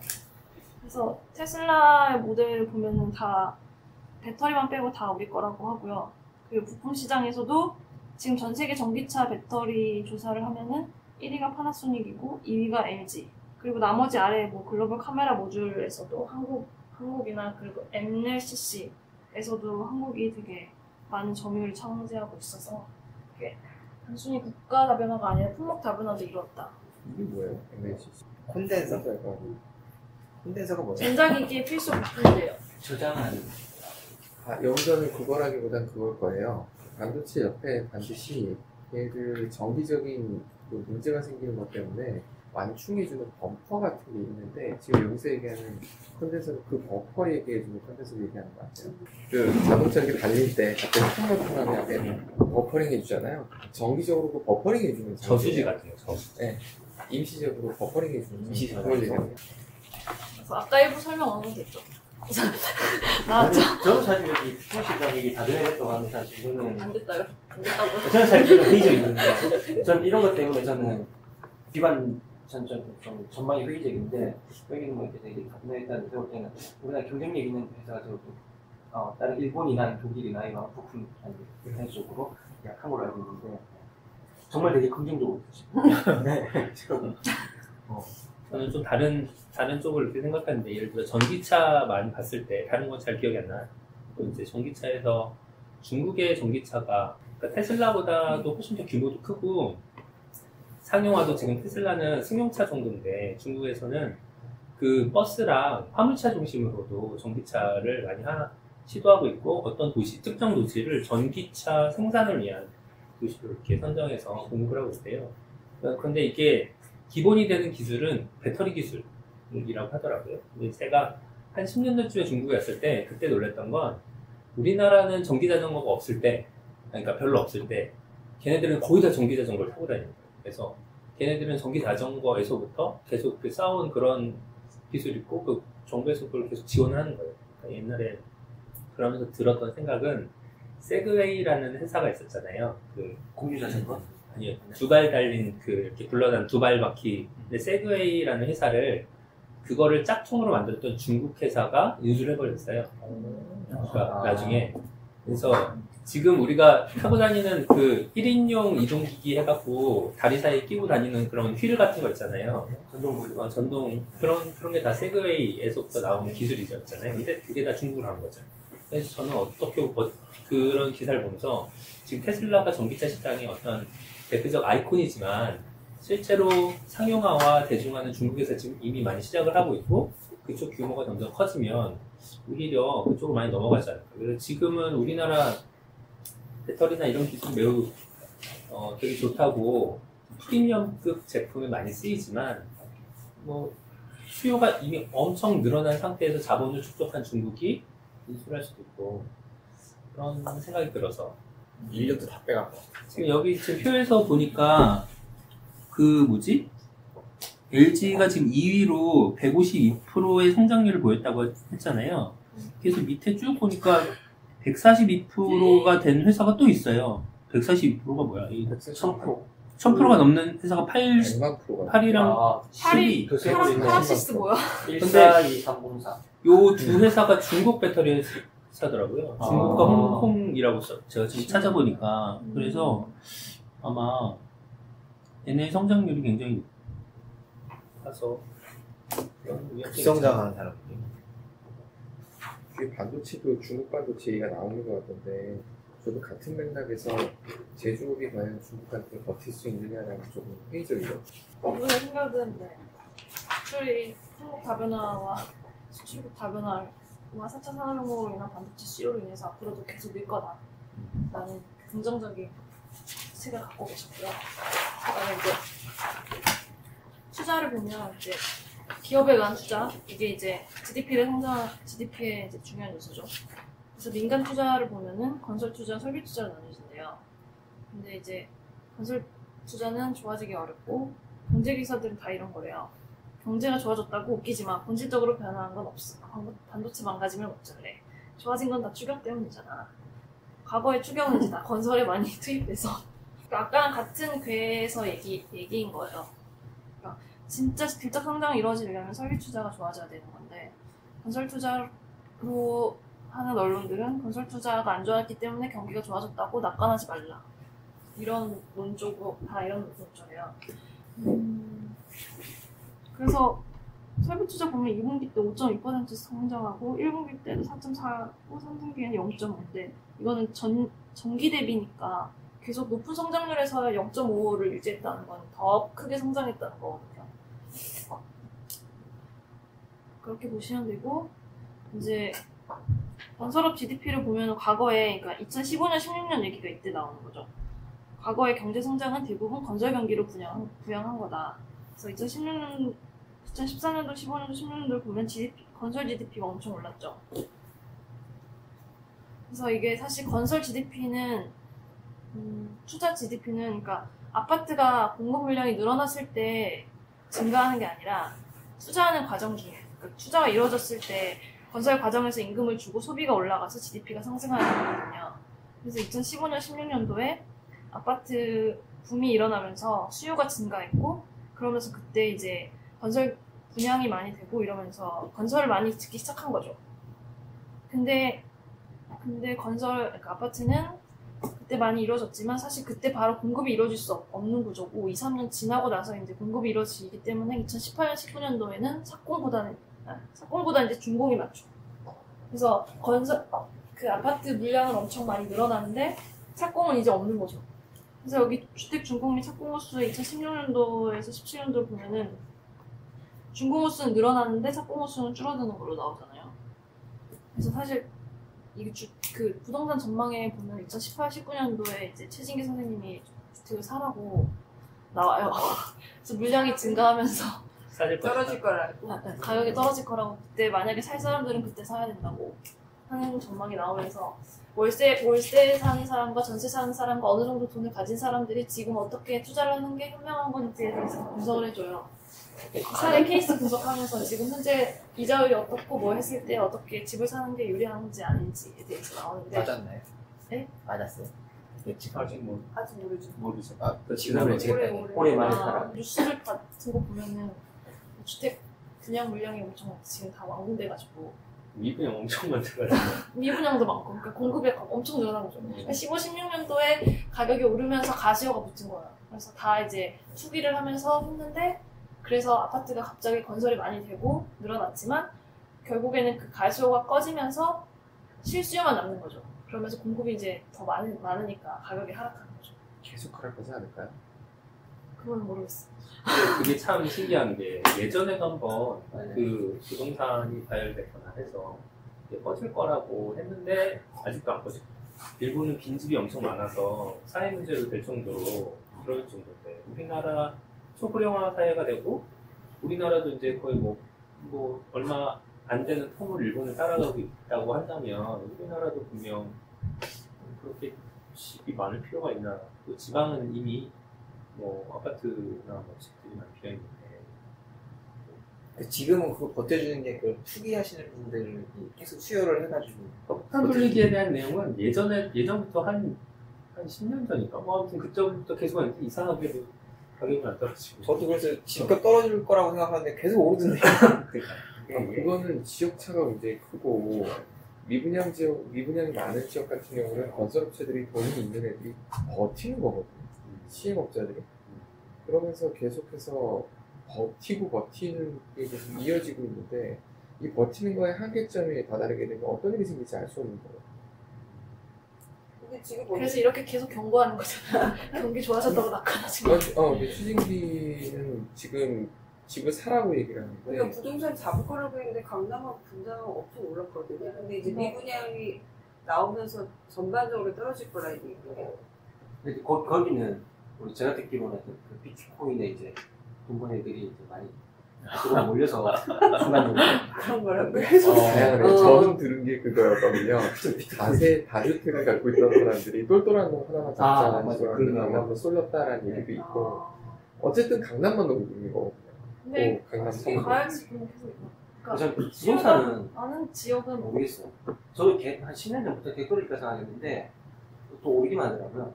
근데 지금 저는 개인 생각할 때 어차피 이제 부동산 살 때는 우리나라에 어떻게 보면 기득권층인데 기득권층이 모든 법을 만들고 일단 그런 걸 유지해 나가잖아요. 그 사람들이 자기 재산을 깎는 그런 걸 안 할 거란 말이에요, 분명히. 그래서 저는 사실 분명히 떨어져야 되는데 그렇기 때문에 안 떨어질 수 있지 않을까. 그걸 이제 버티기라고 그렇죠. 생각하는 거죠. 네. 버티다가 어느 순간에 한계에 부딪히면 뻥 하고 터질 수 있는 부동산이라서 사실 저는 좀 부정적인 편이에요. 이건 좀 다른 관점, 아까 이걸 보다가 문득 들었던 생각인데, 예를 들어 미국에 있는 부동산을 생각을 해보면, 미국은 땅이 엄청 넓잖아요. 근데 특정 지역은 엄청 비싸죠. 예를 들어 맨하탄, 뉴욕에.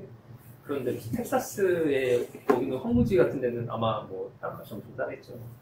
그런 것처럼 뭔가 이 쏠림 현상이라고 생각을 한다면, 만약에 경기가 어렵거나 뭐 수가처가 별로 저기 하지 않을 때, 사람들이 그러니까 전반적인 고른 부동산 그 상승이 일어날 수 없을 것이다라고 생각한다면 쏠림 현상이 또 가속화되지 않을까.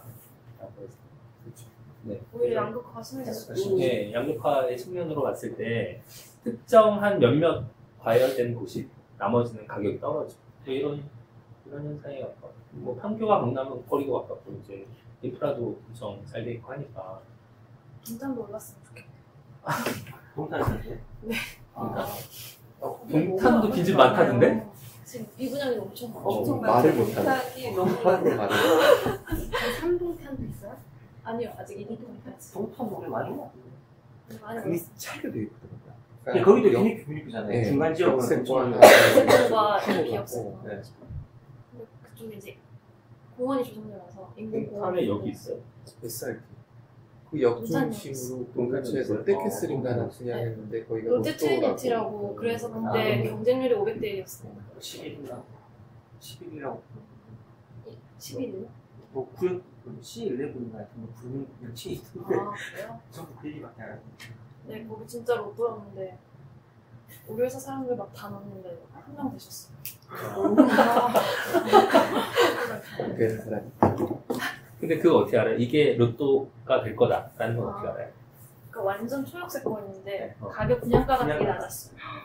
그러니까 다른 데 지금 됐는데 주변을 보면 여기가 막 5억이라 그러면 여기는 분양가가 한 4억이거든요. 무조건 맞추니까 여기 더 좋은데. 그건 왜 근데 이렇게 낮아요? 거기가 복합 제한이 된 분화단지여가지고 거죠. 제한이 롯데시네마, 뭐 분양가 제한. 롯데백화점 다 들어오는 그 라인의 아파트. 저는 몰랐는데 주변에 하도 말을 해가지고. 그런 수많은 용어들보다 제일 중요했던 건 딴 데보다 분양가가 쌌기 때문이에요. 그게 제일 컸던 것 같아요. 다른 거는 뭐 그냥 부차적인 거고. 판교도 판교 현백 들어오면서 그쪽에 이제 아파트가 엄청 올랐거든요. 그 역시 마찬가지로 그렇게 해석하지만 사실은 판교는 이미 오를 만큼 올라 있었고 거기는 그 저는 부동산을 볼 때 거기 사는 사람들을 보거든요. 거기는 집값 올리는데 달인들이 모였었거든요. 거기는 오를 수밖에 없어요. 저는 그렇게 해석하거든요. 이렇게 보면 저도 그런 데들이 결국은 오는 카르텔, 거예요. 부동산자하고. 입주자 불편. 잘 뽑으셔야 돼요.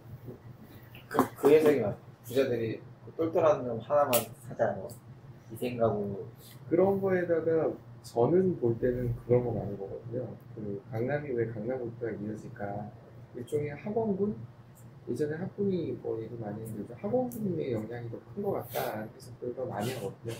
대치동 학원관 때문에 수요가 계속 이루어지고 그 주변에 계속 집값이 고공행진을 하는 거고 그러면서 이제 거기에 플러스 알파를 계속 쪼개서 그걸 저는 좀 믿는 편이에요. 옛날에 그 학원 설명회 중에 지금 좀 웃긴 말 중에 하나가 부모님들 여기 집값을 저희가 올려드리겠습니다. 이러면서 학원 설명회가 우리가 엄청 훌륭한 학원이니까 이렇게 그 학생들이 많이 올릴 것이고 그럼 집값이 올라갈 것이다 이런 설득력 있는 이화가오 보낼 거. 프랜차이즈 학원의 홍보 전략이었어요. 학원과 집값은 불가분의 관계라고 했어요. 그렇지는 않을 거라는 거죠. 여전히 안 죽을 거. 그래서 이제 다시 돌아가면 그래프를 보시면 이제 적정 면적을 쓰고 분양도 줄어서 분양도 줄어서 이제 그러니까 아까 말씀드렸듯이 건설 투자는 크게 이제 말씀 안 드렸죠. 건설 투자는 이제 주택 투자랑 토목 투자로 나뉘는데 주택 투자는 이제 끝났고 남은 건 토목밖에 없는데 옆에 이제 그래프 보시면 SOC 예산이 20% 줄었어요. 문재인 정부에서. 그래서 주택도 끝났고 토목도 끝났다. 그래서 건설 투자는 좀 회복하기 어렵다. 이게 결론입니다. 통일하면 되잖아요. 통일.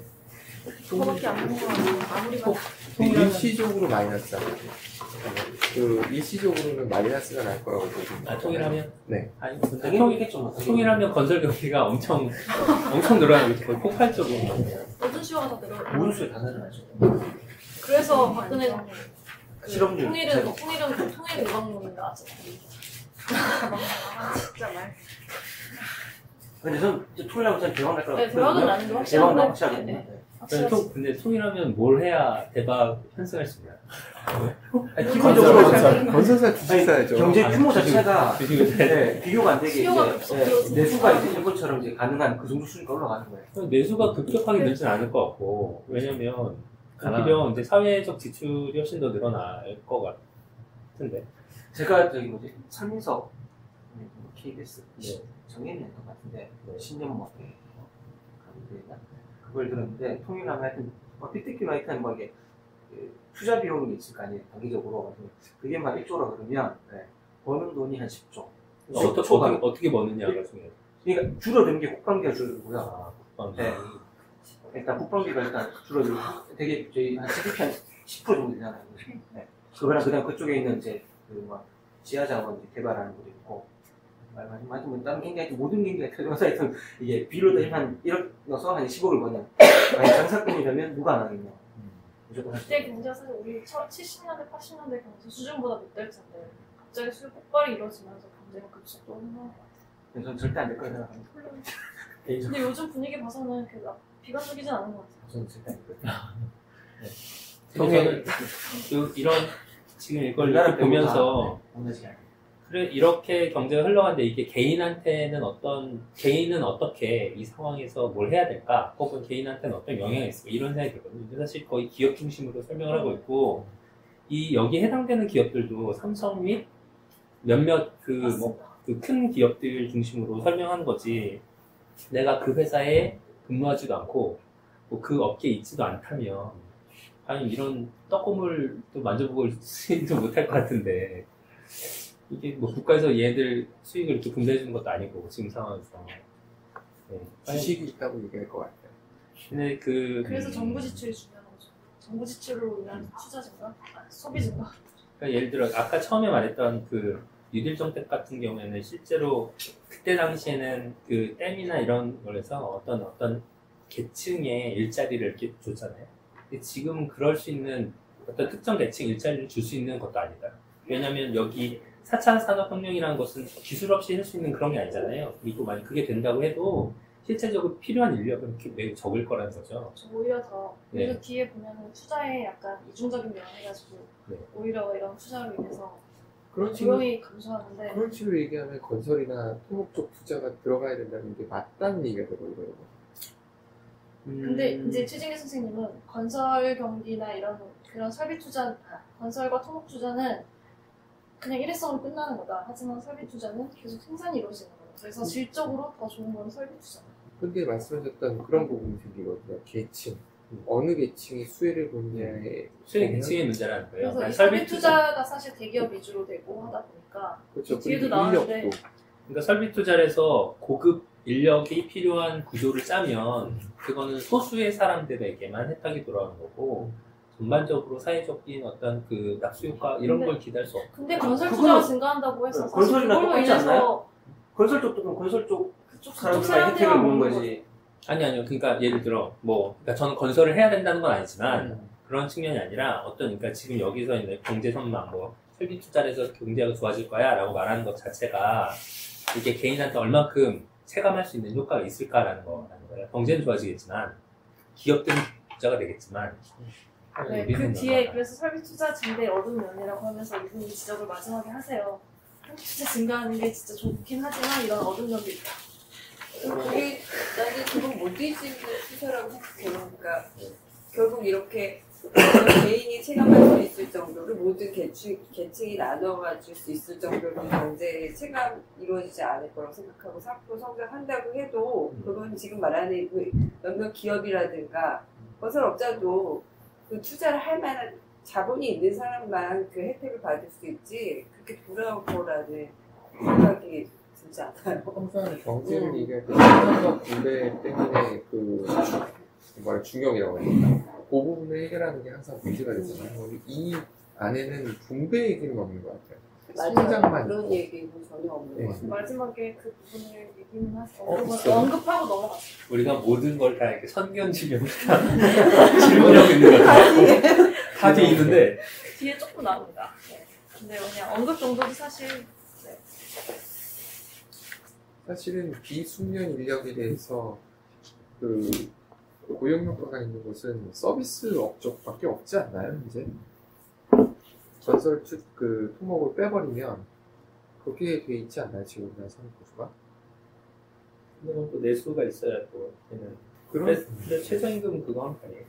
그래서 뒤에 최저임금 그래서 그런 식으로 이어간다. 근데 저는 투자는 저는 이제 건설이나 이런 거보다 설비나 아니면 기술 쪽 이렇게 하는 게 맞다고 생각하는 게 아까 건설은 일회성이라고 말씀했잖아요. 저는 그 전 정권이 되게 좀 부족히 생각하는데 그게 왜냐하면 이게 저희가 이제 뭐 3차 산업혁명이라고 있잖아요. 자동화로 이렇게 막 올라가지고 한계에 다른 상황에서 이제 4차 산업혁명을 대비하고 이제 더 나은 그런 이제 기술적 이제 발전 그런 걸 위해서야 되는데 이거를 이제 그분이 SOS를 가지고 3차 산업혁명 우리 산업 구조를 2차 산업혁명으로 떨어뜨려 버린 거예요.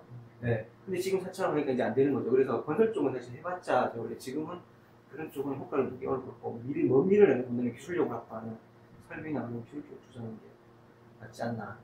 그거는 맞는 것 같은데 네, 이걸 어떻게 분배할 것이냐. 군대는 근데 보수 애들이 자꾸 건설 경기 뛰려고 자꾸 해방 놓고 있는 거잖아요. 그건 뭐 지금 걔네들은 그러니까 뭐 그쪽에서 그러니까 설비 투자해서 미래를 준비하자고 얘기하고 있는데 자꾸 그 건설 쪽에 있는 보수들이 제가 궁금해졌어요. 트럼프가 부동산으로 부자가 됐는데 미국 부동산 경기는 좋아지고 있나? 지금 그 트럼프 당선 이유? 뭐 갑자기 그 경제가 좋아지고 있다는 얘기 들었는데. 제가 알기로는 실리콘밸리라든가 네. 요즘 실리콘밸리가 LA 쪽으로도 이동해서 어바인이라는 지역이 뜨고 있거든요. 그리고 그 아래 또 샌디에고 지역도 뜨고 있는 걸로 제가 알고 있는데 이런 지역 부동산이 뜨고 있어요. 맨하탄은 원래 강세고 그런 식으로 되고 있는 걸로 알고 있어서 이거는 트럼프가 잘해서가 아니라 미국 경기가 좋은 거예요, 그냥. 그리고 미국의 기득권은 기본적으로 부동산 기득권이 아니라 동부 쪽은 완전히 금융 기득권이라서 좀 우리랑 다르지 않을까요? 시장 돌아가는 형태가. 우리나라는 말 맞다나 부동산 기득권이라서 건설 기계가 계속 튀어나오지만 걔네들은 아니지 않을까라는 생각을 막연히 해보네요. 네.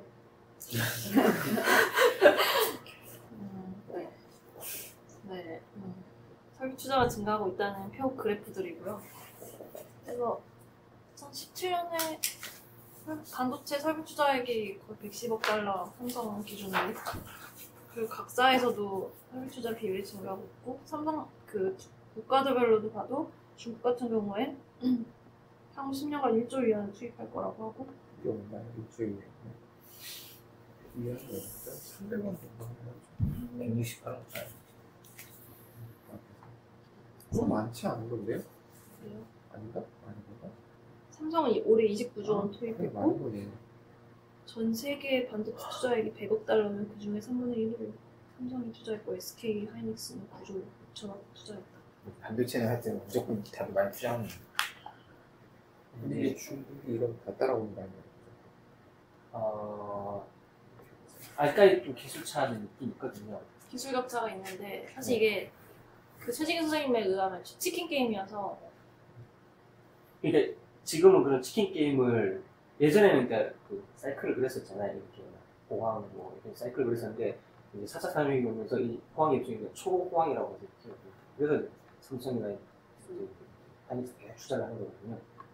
당분간은 저는 치킨 게임은 없을 것 같고 전부 다 같이 성장하는 그런 일이 같고, 그러니까 중국이 만약에 하면 이제 만약 삼성전자가 뺏길 건데 당분 그렇게 빨리 따라오지 못하지 않을까. 제가 들은 것 중에 제일 무서운 게 그거였거든요. 중국이 IoT 원리 이쪽 생산량이 워낙 많은데 얘네들이 그러니까 자기 나라에서 생산하는 것만 쓰겠다는 식의 정책을 쓰기 시작해버리면 어떻게 해볼 수가 없다는 거죠.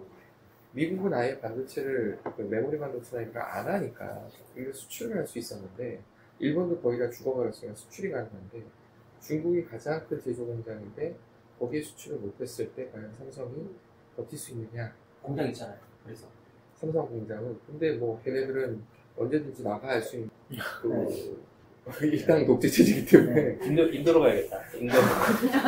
거의 인구로 맞상탈 수 있는 유일한 나라가 인도인데.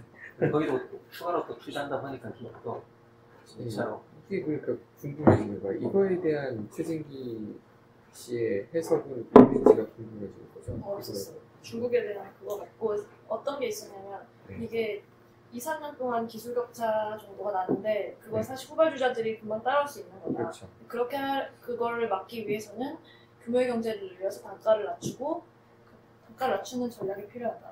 중국이 훨씬 잘하는데. 그러니까 그래서 한번 공급 물량을 늘려서 단가를 낮춰서 얘네가 나가게 하고. 그게 치킨 게임인데. 치킨 게임은 중국한테는 안 통해요.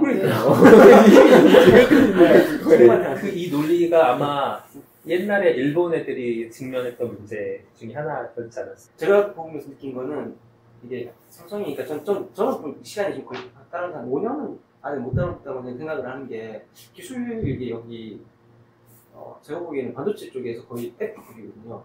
거의 애플보다 더 심한 정도의 그런 후발주자랑 이제 격차가 있거든요. 2위 업체랑. 근데 중국은 이제 시작을 한 거고, 그래서 더 낫다고 생각합니다. 그게 몇 년 정도 되세요? 업체에서는? 업계에서는? 저는 짧으면 저는 일단 5년 정도 보거든요. 중국에 따라잡히는 기간. 네. 너무 짧다는 거죠. 오늘 다른 걸 준비할 수 있는 기간이 안 된다는. 5년이면 순식간인데. 되게 길다고. 다음 올림픽. 자동차에도 반도체가 쓰인다고 했잖아요. 근데 삼성이 뭐 최근에 뭐 250 뭐 테라바이트짜리 뭐 그런 반도체를 뭐 자동차에 쓸 거를 뭐 만들었다 이런 얘기 하는데, 이제 그런 것처럼 이제 모든 항공기나 아니면 다른 안 쓰이던 곳에 많이 쓰이게 되고, 그리고 그 방식이 단순 판매가 아니라 그걸 유지보수한다거나 아니면 소프트웨어를 컨트롤할 수 있는 그런 또 다른 기술까지 접목을 시켜서 발전한다면 단순 제조에서 넘어서서 그것을 이제 판매, 임대, 다양한 방식으로 수익을 얻을 수 있고 그러면 또 달라질 수 있지 않을까 이런 생각이 듭니다. 말씀하셨던 게 맞다고 저도 공감을 하는데 그래서 아까 제가 말씀드렸던 거예요. 삼성이 우리나라 가전업체들, 반도체 업체들의 가장 큰 매니저는 소프트웨어가 너무 높아요. 그 부분이 커버가 안 되고 있기 때문에 그 부분을 과연 해결할 수 있겠느냐라는 질문을 하면 거의 네, 그래서 저렇게 저는 사업이 그쪽으로 이제 모멘텀이 넘어가야 되잖아요. 전 말씀하신 그런 것 때문에 저는 거의 힘들다고 보거든요. 네. 원래 말씀하셨던 그렇게 넘어가는 게 정석인데 그렇게 나갈 수 있는, 그러니까 사실은 애플이 삼성보다 강한 이유는 여러 가지로 얘기하지만 그 중에 대표적인 게 소프트웨어거든요. 소프트웨어가 워낙 개인적으로는 예를 들어 전기자동차가 본격화되기 시작하고 자율주행이 본격화되면 누가 제일 강자일까라고 저한테 물는다면 저는 애플 뽑아요. 애플 주식 사야 된다고 얘기하는데 이유는 소프트웨어 때문이에요. 구글보다는 전 애플이 훨씬 더 완성 제품에 대한 소프트웨어는 훨씬 더 강하다고 보는 거예요. 저는 그렇게 잘 만들어져 있고 안정적인 완성도가 높은 그러니까 실험적으로 무언가 특별한 걸 만들어내는 거 구글이 훨씬 뛰어난 걸 인정을 하겠는데 이 자동차라고 들어가는 게 생명이 걸린 문제에 과연 안드로이드를 쓸 거냐 iOS를 쓸 거냐고 묻는다면 전 안드로이드 쓰면 안 탈 거예요. 무서워요. 삼성은 내다보는 눈이 없었던 거예요. 왜 그 소프트웨어 쪽에 참 난해한 부분인데요. 저는 개인적으로 보는 거는 그거예요. 삼성은 제조업체로 가전 제조 이렇게 크다 보니까 위에 있는 결정권자들이 갖고 있는 마인드 자체가 소프트웨어적인 마인드가 전혀 없다라는 해석들을 많이 해요. 실제로 소프트웨어 연구소를 읍면동 쪽에 6,000명 규모로 지어놓고 활용을 못했거든요, 제대로. 이게 결국은 그 회사가 갖고 있는 문화적인 한계라고 봐야 되지 않나? 라는 게 제 개인적인 생각입니다. 이 시장을 선정하거나 이 폐쇄적인 마켓에서 아주 뛰어난 제품을 이렇게 보여주면서 뛰어나지만 폐쇄적인 iOS 혹은 구글처럼 뭔가 좀 계속 업그레이드를 해야만 하는 하지만 많은 사람들이 쓸 수 있는 대중적인 안드로이드 이런 두 전략 중에 하나를 좀 취하지 않고 회사 자체에서 뭔가를 만들어내는데 완성도 뛰어나지 않고 많은 사람들이 쓰지도 않고 이런 전략의 실패가 소프트웨어를 여자시키지 못하는 성장입니다. 엄청 웃을 실력은 많지만 술력만으로 되지 않는 그런 개발 시스템이라는 게 존재하지 않나 그런 생각이 듭니다. 기반이 없다고 생각을 해요. 그러니까 미국 같은 경우 소프트웨어 기반이 차곡차곡 쌓아 올라와서 있는 반면에 한국은 SI 중심으로 그때그때 땜빵하는 형태의 실력만 늘어있는 상태라고 보는 시각도 있어요. 그러니까 기술이 소프트웨어도 뭐 소프트웨어 엔지니어링 얘기 굉장히 복잡하게 있는데 이런 거 다 무시하고 일단 돌아만 가면 돼. 이런 식의 접근을 하는 게 되거든요. 실제 우리나라에서 적용이 되고 있고 돌아가는데 문제는 그건 잠시 죽는다고 해서 큰 문제가 생기지 않는 부분이라서 괜찮은데 말씀드리는 건 자동차는 이해가 되더라고요. 그러니까 비행기, 자동차 이런 쪽으로 가기 시작하면 소프트웨어를 함부로 만들 수 없고 아무도 손을 못 대는 수준이 돼버리거든요. 그러니까 발전소의 소프트웨어 같은 경우는 거기 심각하거든요. 잘못하면 원자력 발전소 터지거든요. 그런데 소프트웨어는 우리나라에서 못 해요. 먼저 전문 업체들이 생겨나고 이제 하겠죠. 근데 그런 업체들이 거의 다 이게 한순간에 올라갈 수 없는 기술이다 보니 거의 미국이나 이런 데서 수입했어요. 제가 삼성 인구에서는 기본적으로 말하면 단기 성과 위주로 갈 수밖에 없거든요. 사람 나이 1,000명이 있다면 1,000명 1년에 성과 못 냈어 이러면 성과 못 내면 다 날아가니까 위에 인원들이 무조건 이것만 해야 되냐 하니까 축적을 해요. 그래서 장기적인 전망을 이렇게 보는 게 맞나라는 생각을 하는 거죠. 그래서 이제 그 맨 아래에 보면 설비투자 증대 얻은 면에 대해서 아까 얘기하신 것처럼 건설에서 이제 반도체를 옮겨온 질적 성장은 좋았지만 설비투자에 안 좋은 점은 건설 투자보다 고용을 오히려 감소한다. 그래서 4차 산업혁명으로 생산성 향상을 이루었지만 그거에 대한 이미 반대말은 고용의 감소이고 수학체가 원칙이다. 그래서 이거는 사회적 차원의 해결이 필요하다. 라고 언급하셨습니다. 그러면서 반도체 제조업 종사자 수를 보면 2008년에 96명인데 13년에 100명이고 더 늘어난 18년에는 100명이고 2023년에는 101명이다. 세상이 네. 고용이 안 되는 거죠. 안 되는 거죠. 한 회사 중심이 아니면 전체.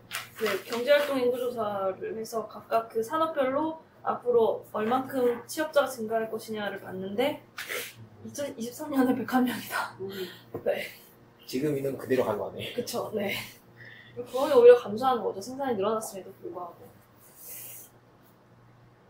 이거밖에 안 항상 이 늘었다. 말이 나오는 게 저는 좀 불만. 사회적 차원 차원의 해결. 너무 추상적이고 이 틀렸단 말이 아니라 너무 추상적이고 뭉뚱그려서 네, 구체적인 말도 전혀 없고 그래서 뒷단에 어떻게 보면은 이제 여기서 이제 정부 개입이 들어가는 정부 개입이 필요한 거잖아요. 인배를 위해서.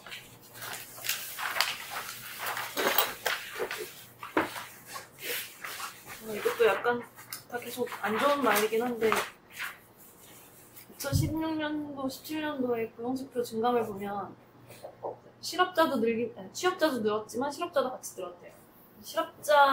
실업률과 다 아시겠지만 단순히 노동 가능 인구가 아니라 경제활동이고, 그러니까 경제활동을 하고 싶어하는 의사가 있는 사람을 중심으로 조사하는 거라서 취업자랑 실업자가 다 늘었다는 건 경제활동 인구가 늘어났다는 거고, 예전에 비해서 경제활동 하려는 사람들이 늘어났다라고 볼 수 있는데, 그 상반기 주요 고용지표 추이를 보면 전체 60대 이상은 많이 늘고 50대도 늘었지만 오히려 20대와 30대는 줄었다. 이게 한국경제 어두운 면인데, 그래서 결국에는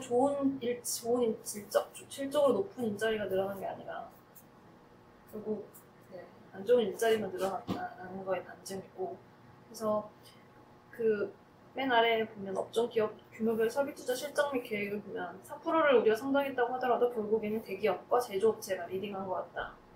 그래서 만약에 지금 현재처럼 정부가 가만히 안 있으면 양극화가 심화되는 구조이다. 라는 걸로 해서 설비 투자의 안 좋은 점에 대해서 언급을 하셨습니다. 마지막으로 이제 소비 측면에서 보면은 이게 안 좋은 일자리라는 게 뭐예요? 예를 들면 뭐 비정규직? 단순 노동직? 그럼 이제 수출도 증가할 거고, 투자도 증가할 거고, 설비 투자로 인해서 증가하고 있고, 이거는 계속 이어질 거고, 이제 마지막에 이제 소비 측면에서, 민간 소비 측면에서는 어떻게 될 것이냐에 대해서 이제 전망을 하는 자료인데, 민간 소비도 증가할 거다. 그 이유는 크게 두 가지다. 하나는 촛불 때문이고, 하나는 교역 조건의 변화 때문이다. 근데 이제 일본의 촛불이 바꾼다는 건 이제 정권 교체를 의미하는 걸로 이제 촛불이 바꾼다라고 얘기한 건데, 2017년도에 정권이 교체되면서 최저임금이 올랐고,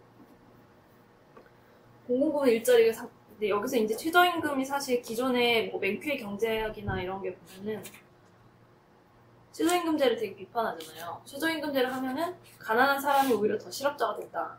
이 그래프를 보면은 노동 수요는 기업이고 노동 공급은 가계인데, 균형임금보다 더 높게 최저임금을 높게 설정하면 기업은 수요를 줄이려고 하고 가계는 더 많이 일하고 싶어서 노동을 공급을 늘리려고 하면서 그만큼의 차이만큼 실업자가 늘어난다고 하면서, 근데 오히려 노동을 공급하는 사람들 중에서 실업자가 되는 사람은 힘이 약한 사람들이다.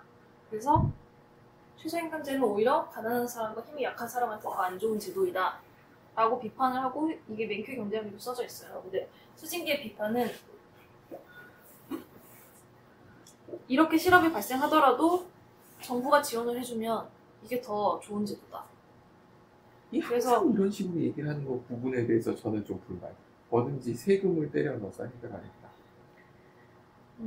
근데 그 세금이 사실 어디론가는 세금을 써야 되는데 그걸 SOC에 쓰느냐 아니면 공공부문 일자리나 이런 사람들을 위해서 쓰느냐, 이거의 문제인 것 같은데, 문재인 정부에서는 SOC를 20% 줄이고 보건복지 노동의 12%를 증가했다.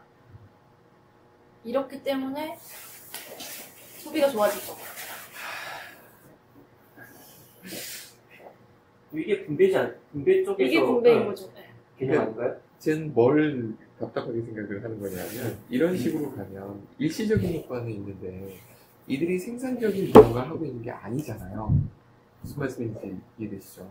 네. 그렇게 되면 결국은 지속적으로 계속 일해야 된다는 얘기가 되는 거죠. 그러니까 자체적으로 생산성 있는 형태로 투자가 일어나는 것이 아니고 그냥 엄마의 오줌 누기 형태의 땜빵 형태라는 느낌이 자꾸만 듭니다. 제가 얼핏 어디서 들어보니까 복지를 하는데 그냥 선식성 복지가 아니라 뭔가 의미 있는 복지를 하겠다라고 얘기를 했는데 지금 여기서 얘기하는 이런 형태로 가면 이건 선식성 복지밖에 안 되거든요. 그런 생각이 좀 드는 거예요. 근데 그 최저임금에 영향을 받는 사람이 이렇게 높은 노동 생산성을 가진 사람들이 아니고 되게 사회적인 약자인데 그들은 사실 여기 보면 한계 소비 성향이 100이에요. 1이에요. 한계 소비 성향 1이고 소비 성향이 100이라는 거는 소득이 증가하면 그만큼 모두 다 소비로 바뀐다는 거거든요. 그러면서 소비가 증가하면서 승수효과가 더 커지는 건데 어쨌든 이들한테 기대할 수 있는 거는 사실은 생산성 향상보다는 그들의 삶의 안정? 복지 수준의 향상? 이거밖에 없다고 생각해요. 그러니까 필요성을 못 느끼는 건 아닌데 이거밖에 없나? 라는 생각을 하는 거죠. 저는 이걸 더 강화했다고 생각하거든요. 청년 부품 나눠주는 것도 성남시에서 그것도 도움이 될 거라고 생각을 합니다.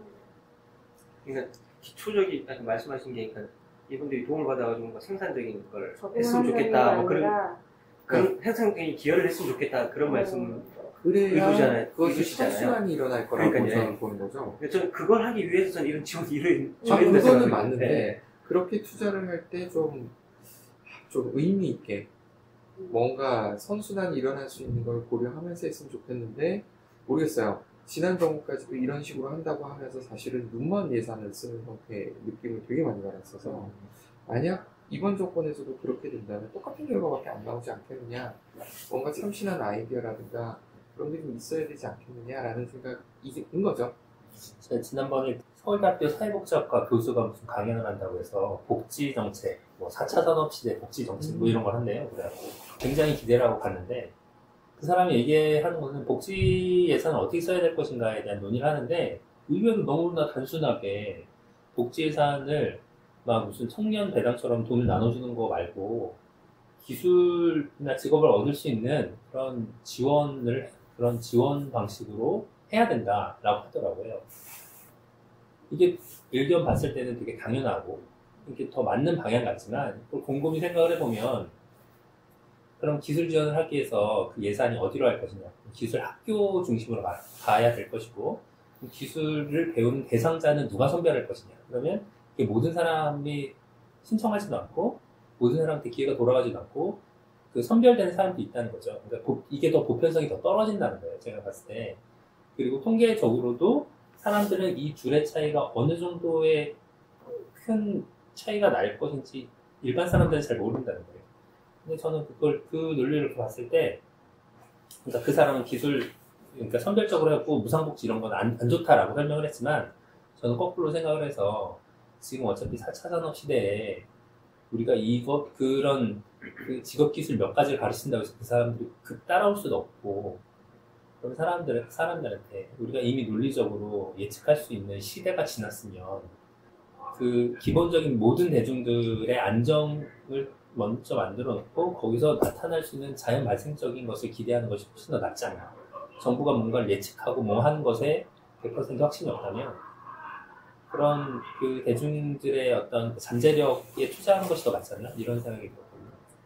그 잠재력 투자가 일단 기본적인 생계 유지에서부터 시작한다는 거죠. 저는 기본소득 정부가 좀 보장해 주는 게 나중에 정말 될지 모르겠지만 조금 더 지켜보고 싶어요. 근데 지금은 일자리 지원이나 창출은 적고 일단 최저임금부터 때려놓고 나니까 오히려 편법으로 이들을 더 자르거나 뭐 이런 행태가 더 많이 보이는 것 같아서 좀 더 지켜보고 싶긴 한데 저는 그것도 언론에서는 프레임에 생각합니다. 저는 그런 부분보다 선순환적인 측면이 훨씬 많다고 생각하거든요. 그러니까 예, 그러니까 선순환적인 측면이 많다는 거는 생각을 하는데 아직은 제 생각은 정부의 지원이나 뭐 지원을 해준다고 했잖아요. 근데 그 속도가 못 따라가고 있는 것 같아요. 어떤 거는 하더라도 처음에 다 그런 식으로 막 그러니까 그런 식의 어느 정도의 단점이라도 언제 부각될 거라서 이거를 해서 그렇게 나타날 것 같진 않아요. 이것만 해서 그러는 것 같진 않고 좀 더 지켜봐야 되지 않을까. 근데 이게 일시의 문제가 바로 그 정말 타임리하게 바로 해결할 수 없을 것 같고. 그냥 기본소득 이런 거를 되게 중요하다고 생각을 하는 게 사실 국민소득이 3만 불, 거의 예를 들어 3만 불을 치면 4인 가족이 12만 불이잖아요.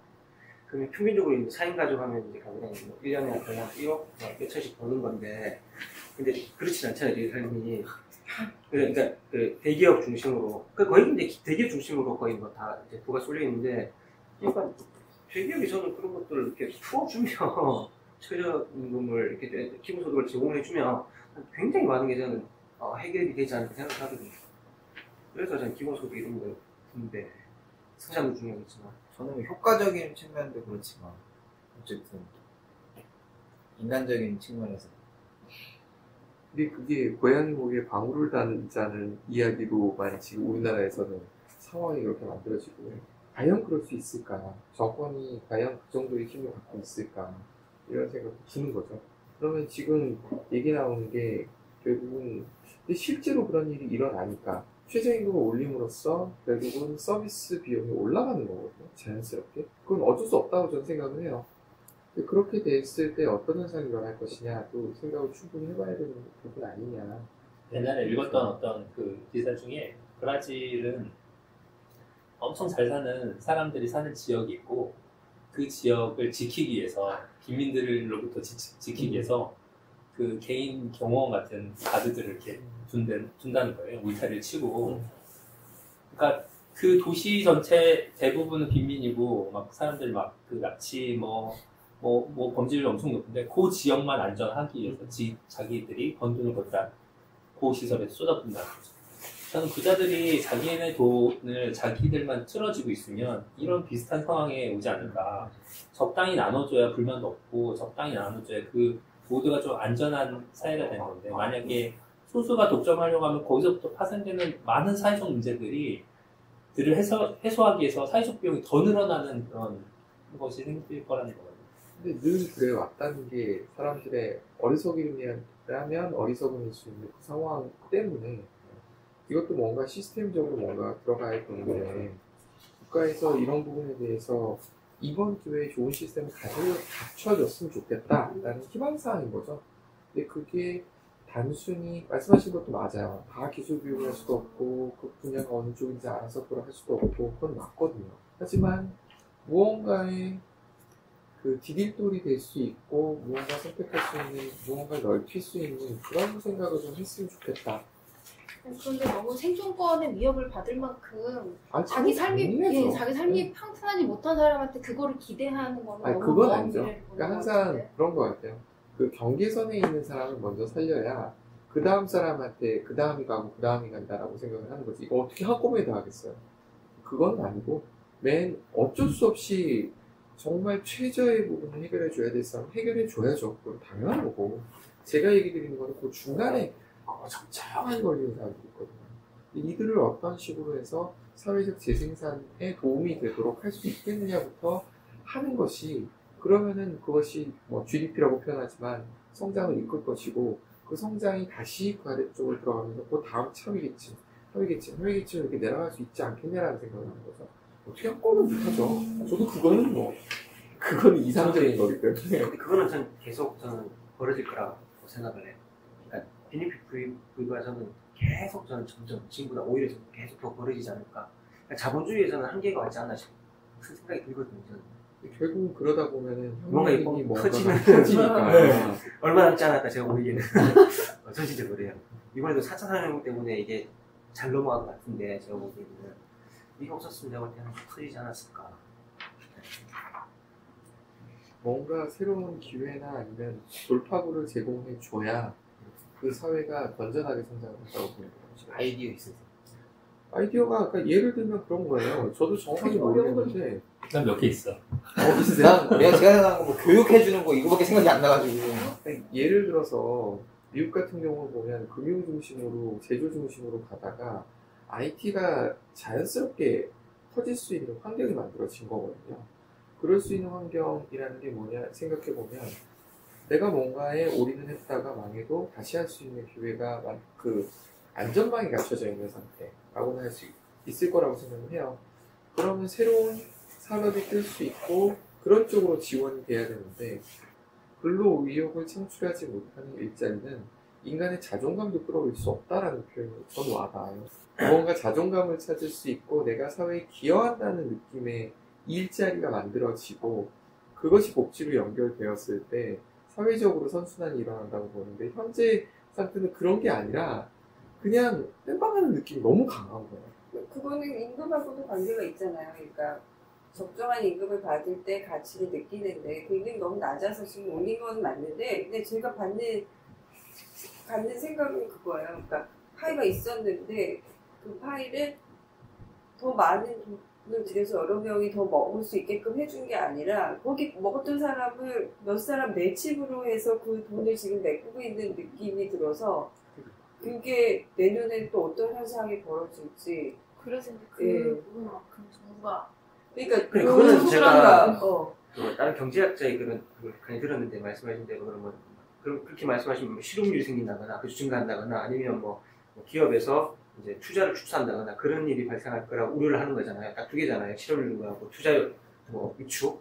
근데 그 최저임금을 한 뭐 지금처럼 이렇게 20% 30% 올린다고 해서 예전 이제 최저임금 올린 나라들을 보면 그런 문제는 일단 전혀 없었다고 한 두 개인가 세 개를 확인했을 때 그 정도 데미지는 전혀 없다고 일단 확인이 됐다고 하더라고요. 아니 제가 말씀드리는 거는 더 그 내치지 않고 같이 나눠 먹기 위해서 뭔가 획기적인 세수를 늘릴 수 있다거나 이게 필요한데 그거는 없다 묶여지지가 않는다는 거예요. 그러니까 일자리 지원 뭐 최저임금을 올림으로 해서 그 뭐 얼마씩 지원해주고 이런 대책이 나왔는데 그걸 받기 위해서도 굉장히 복잡한 과정이 있다고 들었고 그래서 좀 지켜보고 싶긴 해요. 비판을 하는 게 아니라 이게 투자와 늘린 만큼 따라가줘야 되는데 그게 아직 안 맞고 있는 것 같아요. 저는 이런 해결책 중에 하나로 생각했던 아이디어 중에 하나는 특정 도시 몇 개를 찍어서 경제 체제를 다르게 굴러가게 시도를 해보는 거예요. 실험 도시 같은 걸 만드는 거죠. 그러니까 왜 정부에서 경제 정책을 매년 이렇게 혹은 뭐 분기별로 하고 그걸 한 번에 전국으로 확대시켜서 적용하려는 시도 자체가 문제가 있다고 생각하거든요. 그러니까 옛날에 대동법을 지역적으로 시도를 해보고 그리고 그것을 전국을 확산시켰던 것처럼 다양한 경제 이론들이 있고 그런 방향들인데 그것을 몇 개 도시에서 테스트를 해보고 그 중에 가장 적합하다 싶은 뭐 그것이 산업군이든 혹은 지역이든 해서 그 성과를 바탕으로 몇 년을 확대를 한다던가 성남시장 같은 거. 네? 성남시장이 그 청년 네, 뭐 성남에서만 그렇게도 할 수 있거든요. 근데 사실 지금의 지방자치단체들은 자치권이 거의 없기 때문에 그나마 재정 그 자립도가 그나마 있어서 그런 시도라도 했던 거지. 나머지 도시들은 거의 정부에서 다 지원금을 거의 주는 거죠. 그래서 오히려 어떻게 보면 이게 무슨 옛날에 무슨 경제특구 같은 개념일 수도 있겠지만 어쨌든 중국도 홍콩의 어떤 그런 시스템을 홍콩을 다시 받았을 때 걔네 시스템을 완전 붕괴시키지 않고 그냥 냅두잖아요. 어떤 뭐가 있을 거라 생각하고 그리고 실제로 본토에선 통제하지만 그쪽은 개방시켜 놓고 이런 좀 저는 경제 체제를 접근하는 방식도 이렇게 좀 다양성을 씨를 뿌려놓은 상태에서 그 중에서 이제 성과가 있는 것을 중심으로 적용시키는 점진적 그런 게 더 필요하다고 생각해요. 약간 비슷한 생각일 수 있는데 결국은 그 각자가 좀 다르게 할 수 있게 국가에서 통제 권한을 좀 놔야 된다는 생각을 저는 더 많이 하는 편이거든요. 개인에 대해서. 그러니까 개인이든 지역이든 해서 그래야 그들이 뭔가 자생적으로 방법을 찾는다는 거죠. 물론 국가가 아주 기본은 해줘야 된다고 생각을 그건 동일하게 하는데 그 이상은 경제가 새로운 데로 이렇게 치고 나갈 수 있게 해줘야 되는데 우리나라는 대기업 중심으로 그걸 하고 있지 개인들이 할 수 있는 기회들이 많지 않아요. 그럴 수 있는 기회들을 더 많이 가질 수 있는 인프라를 만들었으면 참 좋겠다라는 생각을 하는 거죠. 그래서 그런 이런 예산들을 그런 데 썼으면 좋겠는데 실제로 돈이 들어가는데 보게 되면은 엉뚱한 데로 돈이 들어가요. 자, 그 IT 쪽 같은 경우도 국가에서 돈 투자하는 데를 가만히 이렇게 보고 있으면 그 심사위원들하고 심사관들하고 연결되어 있는 데로 돈이 가지, 아니면 또 요즘 핫한 무슨 단어 몇 개 쓰면 글로 돈이 들어가지, 실제로 무언가 비전을 보고 그러면서 투자는 이루어지지 않는 경우들이 너무 많이 보고. 말씀하신 그게 되려면 네. 제조업이 이제 되게 성장을 해야 돼요. 꼭 그래야 되나요? 지금 꼭 제조업이 성장해야 된다고 생각은 안 하거든요. 그래서 저는 미국이 약간 미국 이렇게 되게 IT 이렇게 잘 말씀하시는데 저는 미국이 점점 나빠질 거라 저는 개인적으로 생각하거든요. 왜냐하면 제조업이 계속 죽고 있으니까. 그래서 트럼프가 지금 계속 이제 자국으로 들어오려고 하는 그걸로 알고 있거든요. 저는. 그러니까 이게 4차 산업혁명도 이게 제일 발전된 게 뭐지? 시발점이 뭐냐 그러면 이게 이제 경기가 점점 안 좋아지니까 이제 뭐 다른 사례를 한번 보자 했는데 이제 독일은 뭔가 얘는 되게 잘 사는 거예요. 얘는 왜 잘 살지? 딱 보니까 유럽에서 계속 성장하고 그러니까 이제 제조업밖에 없는 거예요. 그래서 이제 제조업을 그러면 이제 어떻게 독일처럼 할 것인가 해가지고 나온 게 저는 이제 4차 산업혁명의 한 축으로 저는 알고 있어요. 그래서 말씀하신 대로 이제 그런 소득이 기본적으로 이제 그 일을 통해 성장하고 이렇게 하려면 기본적으로 일단 제조업이 돼서 그 근로자가 이제 국가가 이제 확보를 해줘야 되는 거죠. 근데 IT나 이런 쪽은 제가 볼 때는 그걸 감당하는 게 한계가 있지 않나.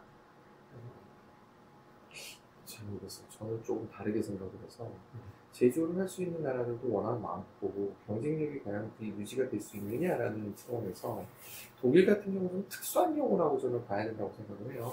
걔네들이 갖고 있는 기술력은 이미 1차 대전을 겪으면서 워낙 쌓아놓은 기술력이라 일본하고 독일하고 일본의 제조업은 일반적인 제조업이 아니라는 거예요. 우리가 따라갈 수 없는, 우리나라는 심지어 기술력 한 세공도 하나 못 만드는 나라거든요. 발전기 하나 제대로 만드는 거 힘들어하는 나라가 과연 지금 제조업에 투자한다고 그걸 따라갈 수 있느냐, 그건 엄청난 노하우고 장인 정신인데 저는 그쪽은 약간 회의적이에요. 그러니까 마치 건설 투자와 토목 투자해야 된다는 거랑 좀 비슷하게 받아들여지는 거예요. 그러니까 아예 미국 같은 경우가 보면은 항상 뭔가 새로운 걸 이렇게 내놓으면서 앞으로 쭉쭉 치고 나가 버렸거든요. 지금 미국이 다운되는 시점 아닌가요? 다운된다라고 보기에는 모르겠어요. 제가 보는 지표는 좀 다른 지표들을 기축통화라서 기축국가라서 그냥. 네. 근데 실제로 비축이라고 볼 수 없는 게 미국에 얼마 전에 자료 보니까 1위에서 5위까지 기업이 1위가 마트였고 그 다음이 구글이었고 그 다음이 마이크로소프트였고 그 다음이 페이스북, 아마존 뭐 이렇게 들어가 있었거든요. 다 IT 기업이에요. 그러니까 그 전체 국민이 잘 살아야 되잖아요. 그 기업이 잘 살아야 되는 게 아니라 그 구글, 아마존 이런 기업이 잘 사는 거지 미국 국민이 잘 살진 않잖아요. 근데 우리나라보다는 저는 비니빈 구입구의 그 갭이 훨씬 적다라고 저는 저는 엄청 심한 걸로 알고 있는데 저는 미국도 어마어마하게 다른 시각이에요. 저는 상대적으로 적다고 한번 아프면 그냥 망하는. 네. 거기는 치아 치료 못 받아서 막 충치가 내려와서 죽는 애들도 많고. 저는 그러니까 왜 그런 거를 어떤 사례를 보고 좀 그런 생각을 하겠냐 그러면 이제 경제가 되게 성장하는 잘 사는 그런 사례를 보면 이제 전부 다 이제 그런 제조업을 가지고 있었다는 그런 주장을 하더라고요. 미국도 이제 한참 잘 나갈 때 뭐 포드라든지 이런 다 그런 그런 그 제조업을 이제 세계 최강의 이제 제조 그런 기업을 다 갖고 있었어요. 지금 중국도 마찬가지고 그런 제조업이 있으니까. 그래서 여기 국가가 있으면 제조업이 이제 돼야 되는데 좀 다른 뭐 이걸 뒷받침하려는 건 아니지만 제 생각에 서비스업이나 금융업은 소수가 돈을 더 많이 쏠리는 현상이 너무 큰데 에 비해서 제조업은 써야 되는 돈이 기본적으로 있는 거잖아요. 그래서 상대적으로 분배를 할 수밖에 없는 임금을 물론 스마트 팩토리 이러면서 뭐 독일의 아디다스 공장에는 상주인은 10명밖에 없다 뭐 이런 현상도 있지만 기본적으로 이제 컴퓨터에서 되게 자판 두들겨서 돈을 버는 금융산업에 비하면야 제조업에서 훨씬 더 많은 임금 분산, 그러니까 자본의 분산이 이루어질 수 있지 않나 산업의 측면에서.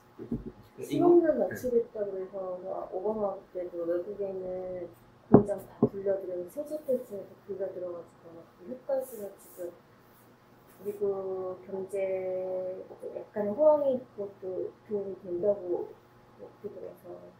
근데 미국은 수출 중심이 아니었잖아요. 예를 들어 걔네들이 제조를 한 것이 거의 내수로 해결이 되는 나라라고 본다면 그게 맞을 수 있다고 생각해요. 미국에서 제조업이 빠져나간 가장 큰 이유가 인건비 때문이거든요. 인건비가 감당이 안 돼서 나온 거거든요. 근데 우리나라 같은 경우에 예를 들어 인건비가 높아져 버리면 제조 단가가 당연히 높아지게 되고 그리고 수출에 직격탄을 맞게 되거든요.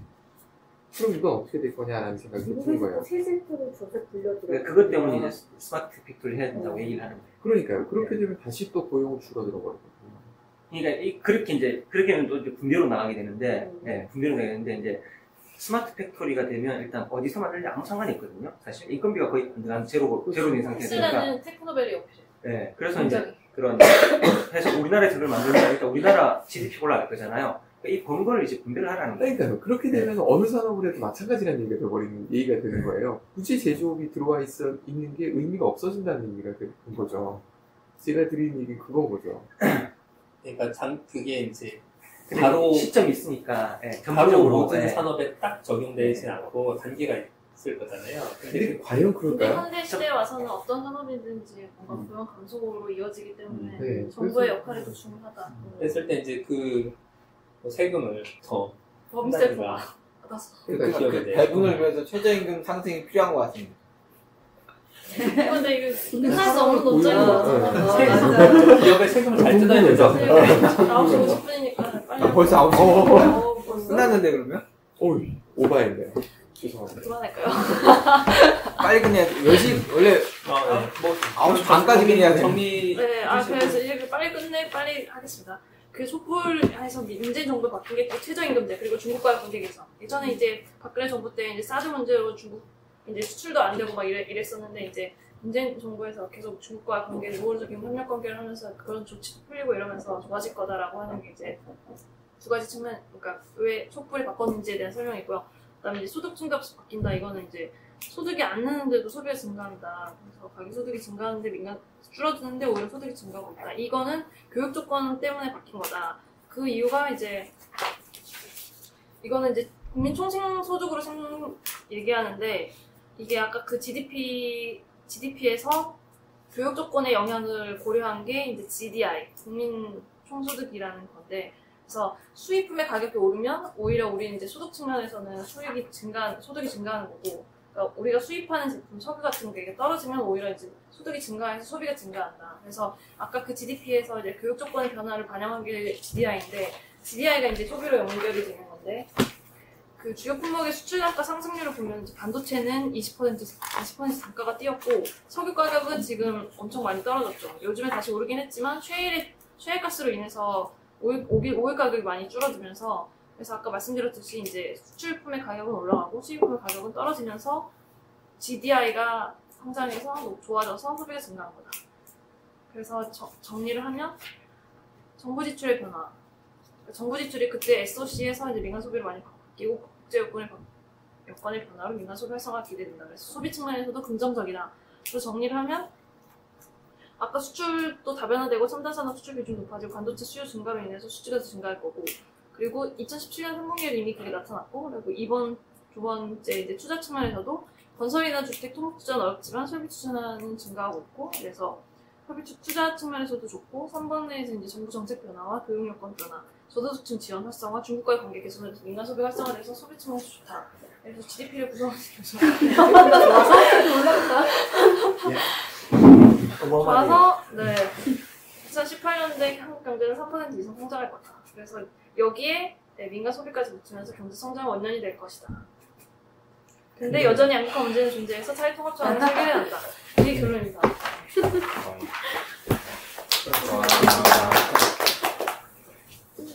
이게 제 의견은 아니고 이제 최진기 선생님 의견이어서 많은 반박이 있을 수 있고, 그냥 이런 시각도 있다. 이런 생각이 드는데. 저도 이거 그 세 가지 부문으로 나눠서 보면서 그냥 그동안에 스쳐 지나가고 그냥 큰 눈으로 바라보지 못했는데 뭔가 이렇게 종합적인 시각에서 바라볼 수 있었던 기회가 됐던 것 같아요. 뭐 끝나신가요? 네. 이렇게 간단하게 한마디씩 하고, 네. 전 얘기 많이 했습니다. 아, 전 들으면서 반도체 주식을 사야겠다는 생각이 자꾸 들어요. 살려고 생각 중입니다. 저는 엄청나게 투자했어요. 최근에 엄청 떨어졌어요. 예전에 280, 90까지 찍었다가 최근 230, 20, 10까지 떨어졌었거든요. 네. 근데 지금 다시 한 30 정도까지 올랐는데 오늘 한 10, 오늘 되게 많이 올랐어요. 반도체 관련 주식이? 삼성 주식? 네. 저는 사야겠다는 생각이 많이 들었습니다. 그래서 앞으로 어떻게 빈익부익부를 줄여야 되나 생각을 했는데 로봇에 대안으로 나오는 생각이 나오면서 그걸 지금 조금씩 늘리면 어떨까 이런 생각을 해봤어요. 그 비트코인 이후로 경제에 관심이 많아졌는데 재밌는 시간이 있던 것 같습니다. 네, 저도 경제는 잘 모르고 뭐 단편적인 요거 이런 걸만 아는데 동네해 주셔서 좋았고, 그리고 항상 나오는 문제가 양극화 문제인 것 같아요. 결국은 뭘 해도 어느 한쪽에 쏠림 현상이 계속 일어나는 게, 그거를 해결하지 않으면은 어떻게 해결할 수 있을까? 계속 돌고 도는 얘기가 될 것 같은 생각이 드네요.